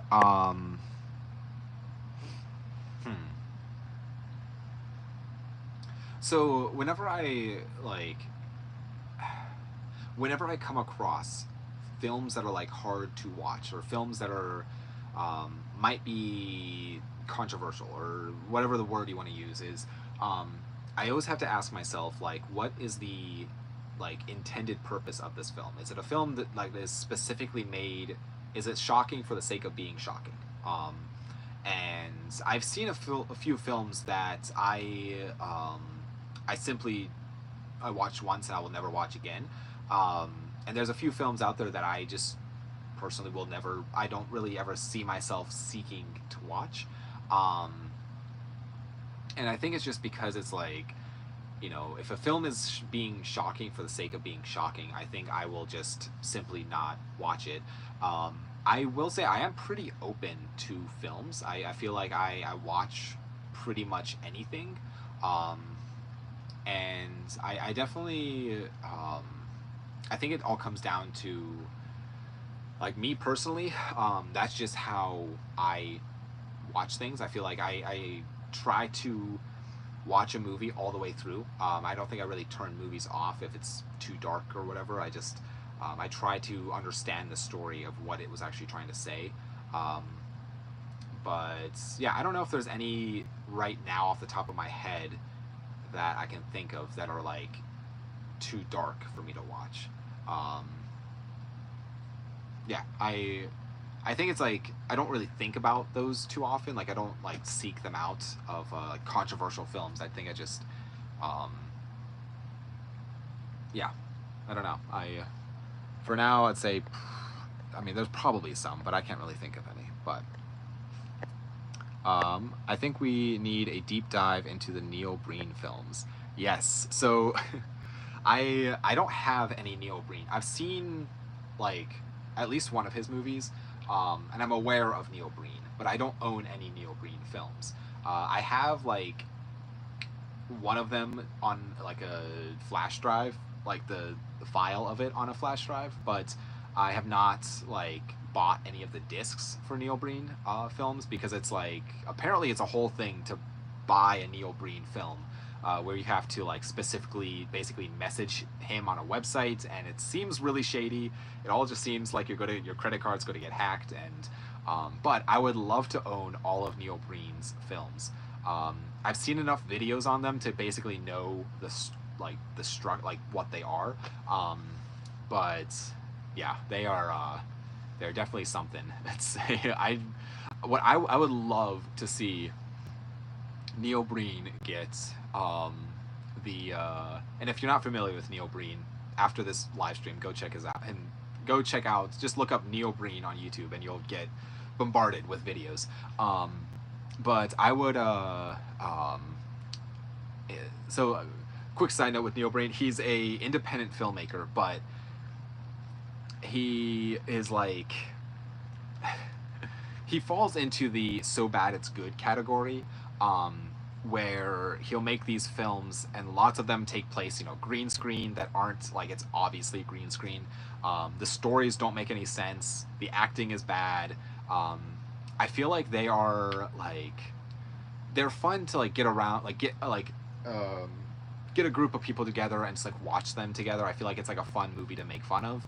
I would say something that would like similar to Neil Breen, similar style, might be like the Birdemic films, if you're familiar with the Birdemic movies. But yeah, Neil Breen is. I mean, most of his films he plays like the main character, which is usually some kind of hacker or like god type figure or alien even. Like he usually plays like the hero of the story, and yeah, he's such a fascinating person, and I really should like try to buy up all of his movies because I think he's made 5 or 6 now.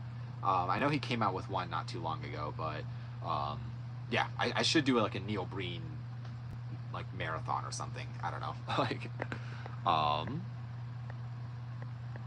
let's see. Have you ever thought about doing watch party streams? Example, you watch a movie off screen with headphones to avoid copyright, and we sync up in the beginning to watch along with your commentary. Ooh, that is a great suggestion. I've thought of that, kind of. I feel like that is I've thought about doing like a Patreon type of thing, and maybe making that part of that. Um, Although I don't know.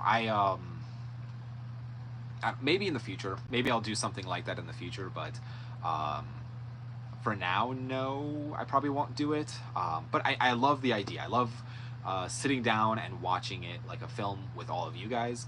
Um, I will say I'm not super great at reviewing films, and I want to get better at it. I want to um, get to the point where I'm able to do commentary on a movie or talk about the story or talk about characters and all those things, because those are all things that I think of, but I don't know how to say in front of a camera. So maybe in the future I'll do some kind of something like that. But yeah, I like the idea though.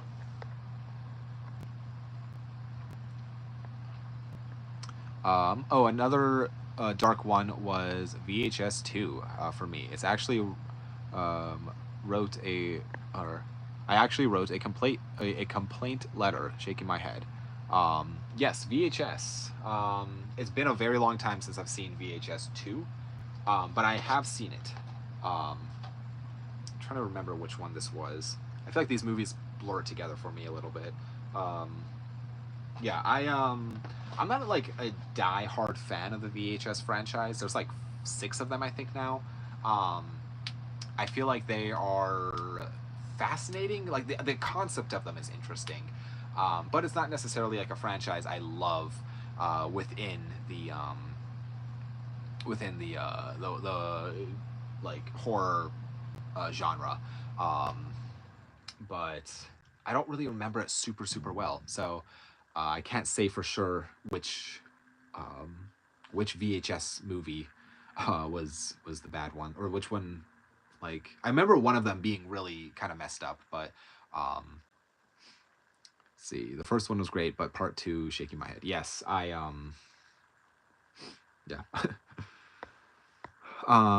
Let's see. See, I've never heard of him. I think you were talking about Neil Breen. Yes, Breen is so protective of his movies. You can only get movies from him. Haha. It's like 40 for a DVD of Fateful Findings. LOL. Ridiculous, but actually kind of worth the money. I wish he would just come out with like a proper.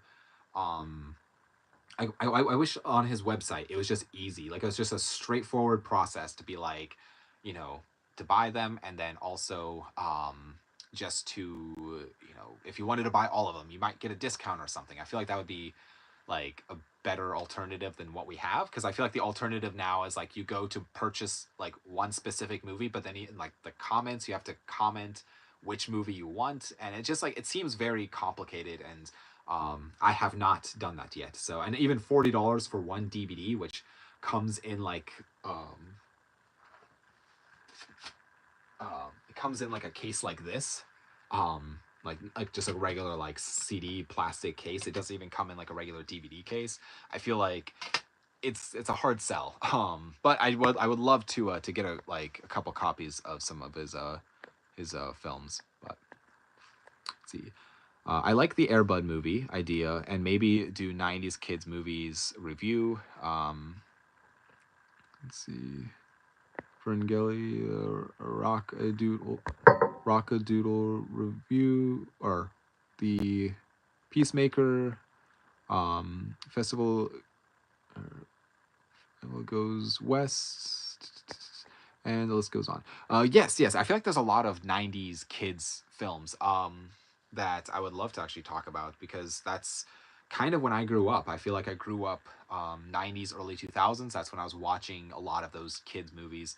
Um, and yeah, I feel like some of those I haven't seen, but I mean, some that I have seen that I loved was like Brave Little Toaster, and like I loved that movie, even though it's traumatizing. I loved it.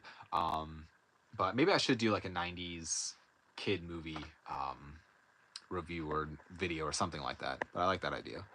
Um, is the movie Demonic Toys versus Puppet Master good? LOL. The Demonic Toys movie slash the demonic toy movies in general. So I have, let's see, I have the first Demonic Toys, and I have not seen Demonic Toys versus Puppet Master, nor have I seen Even, I haven't even seen Demonic Toys, but I've seen the Puppet Master 1 through, I don't even know what, there's a lot of those. Um, but I've not seen all of like the Demonic Toy films, so I would have to check those out eventually to say for sure if they're good or not. But yes, Kyle, shaking my head. Okay, I talk about VHS. Um, let's see. My friend has a Neil Breen shirt that just says "No more books," and it just shows like 10 laptops. Yes, it's a Neil Breen is just another character. And I love his dialogue. His dialogue is just perfect. I absolutely love it. Um, and oh, I should say we talked about film or video channels earlier on this live stream. But Red Letter Media is another favorite YouTube channel of mine, and they go over a lot of the Neil Breen films as like reviews or stuff like that. So if you are curious of Neil Breen, go check out Red Letter Media's videos. I feel like they're probably the most in depth or like the best ones that I've come across. So what's Airbud? Airbud is a dog that plays basketball. It's a kids movie. He plays basketball, right? Yeah. Yeah. He. It's a dog that is on a basketball team, which. Yeah. But it's been many years. I think I've seen the first one, but. Yeah, it's about a golden retriever doing everything from basketball, football, and being a gynecologist. The last one, let's see, the last one's not true. LOL. Yes, um, I feel like yeah, that he did like all kinds of. There was like Air Buddies, like, yeah, maybe one day maybe I'll do a deep dive of the Airbud series. We'll see. Um, let's see. Oh, do you own the following, Kyle? Dolls, Puppet Master, Devil Dolls. Let's see. Do you own the okay? So not the movie The Following. Do you own the following? Dolls, Puppet Master, Devil Dolls. No to Dolls, no to Devil Dolls, and yes to the Puppet Master films. You can kind of see it right over here. I have this Puppet Master box set, which I think I've talked about. I talked about the Puppet Master films on the last live stream, actually. Um, let's see if I can put this back without everything falling. So I like the Puppet Master films. I feel like they're fun. Let's see, have you seen the old Disney movie Gus about a donkey who plays a kicker in football? A cinematic masterpiece. So actually.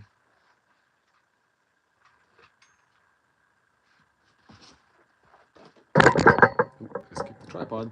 I've not seen it, but I do own it. And I need to check it out. But that sounds fantastic. Yes, but the film Gus, I'll eventually get around to checking that one out too. Yeah, I don't know what it was, but there was like a period of time where they're just like, let's just take an animal and put them into a sports movie, and I don't know why that was what they wanted to do, but it just feels like I don't know. I feel like there's so many animal sports movie combinations. But let's see. Yes, I see it. Cool box art. Yes, the Puppet Master box set. I absolutely love that edition.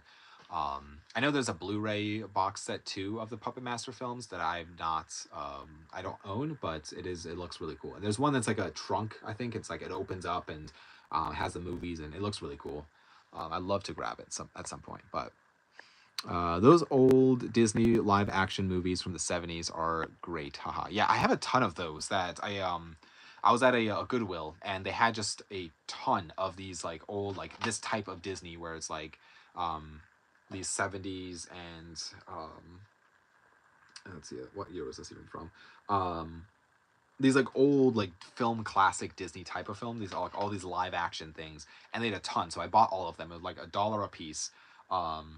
And so I just have like a bunch of those in my collection that I've not actually gotten around to watching, but I have them. So Let's see. I swear we could talk about the most random movie and Kyle grabs it in 2 seconds. Yes, um yeah. I would say like try to think of the most random movie, and I may have it. I don't know.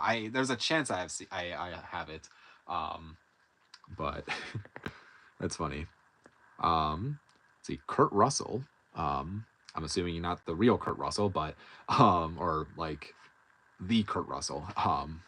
How'd you even get that? That's a sweet username. Um, let's see. Was at Retro Attic yesterday. Love going there. Where else do you shop for DVDs? So mainly, I mean, like the Exchange is a big one. The Half Price Books, which I mentioned early in the stream, is another one that I like shopping at, and I'd say mainly then just online for Criterion, Barnes and Noble. For for everything else, I'd say a mix between thrift shops, Goodwills, stuff like that. And then everything that you kind of see behind me, all of these different boutique labels, primarily eBay. And yeah, I feel like that's probably mainly where I shop. But I'm glad that you went to the Retro Attic. It's been a couple weeks or maybe about a month or so since I've been there, but I need to get back there. I really enjoy shopping there. Let's see. I'm so eyeing your Phantasm set as well as your Friday the 13th, which I own. Yes, the Phantasm box set. Let's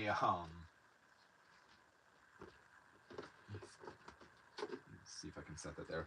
In my opinion, this is my favorite type of my favorite Phantasm box set. They came out with a few different ones. There's one with like a big sphere, and there's like an Arrow Video one, and a couple other different ones. But in my opinion, this is I think this is the best one. But this is the Phantasm collection. This has 1 through 5 plus a bonus disc. Inside, you also get a poster and a book, and yeah, it looks, in my opinion, it just looks the best. And I absolutely love this. It's so beautiful. Especially with it all has reversible artwork. I like to have the original poster artwork on here, but each film has like a uniform artwork as well, and so this one has like one, like this is the first movie, so highly recommend. If you do get, unfortunately this box set itself is out of print, but if you do get a chance to, if you come across this at a good price, definitely check this out.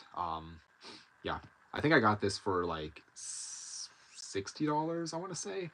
So it's a little pricey for the it's like either a 60 or 70, but yeah, definitely in my opinion the best one to get. Set this here.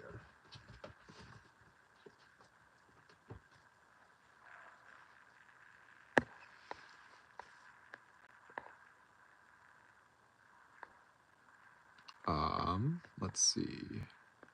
Yeah, the Phantasm or the Friday the 13th one as well. I have two. I have the tin, like the tin box, and then I also have up there the Scream Factory release. But World's Greatest Athlete is another ridiculous Disney film from the 70s. World's Greatest Athlete. Do I have that one? I don't think I have that one. But yeah, I Disney, they did so many random films in the 70s. It's kind of fun. Like let's see. I think you surpassed your 100-minute milestone. Yes, I just saw that. I'm at 133 minutes, which is wild. I don't I definitely, this is the longest live stream that I've done. Which is so fun because I don't know, I love talking with you guys. It's so much fun. Do you own Predestination? I think I did. I owned that at one point, but I ended up getting rid of it. I don't know why. I feel like I just like when I was like clearing out films, I think it was just one that I'm like, I'm never gonna watch this again. I can get rid of it. But yeah, I think I owned it at one point, but I no longer do. But Dollar General 2. Do you have the Killer Frogs movie? It's just called Frogs. I got it on DVD. Gotta watch it. It's from the 70s. No, but I know what you're talking about. I know which Frogs movie you're talking about, and I've seen it now several times for sale, some like at places, and every time I think about buying it, and I just need to pick it up. At one point, I just need to. Next time I see it for sale, I'm just gonna grab it because I want to see it. That sounds amazing. The concept of killer frogs just is so fun. Um, let's see, Kurt Russell from the 70s Disney film Computer. Let's see, film Computer Wore Tennis Shoes. I don't think I have that one. Yeah, I don't think I have that one. But that sounds also interesting.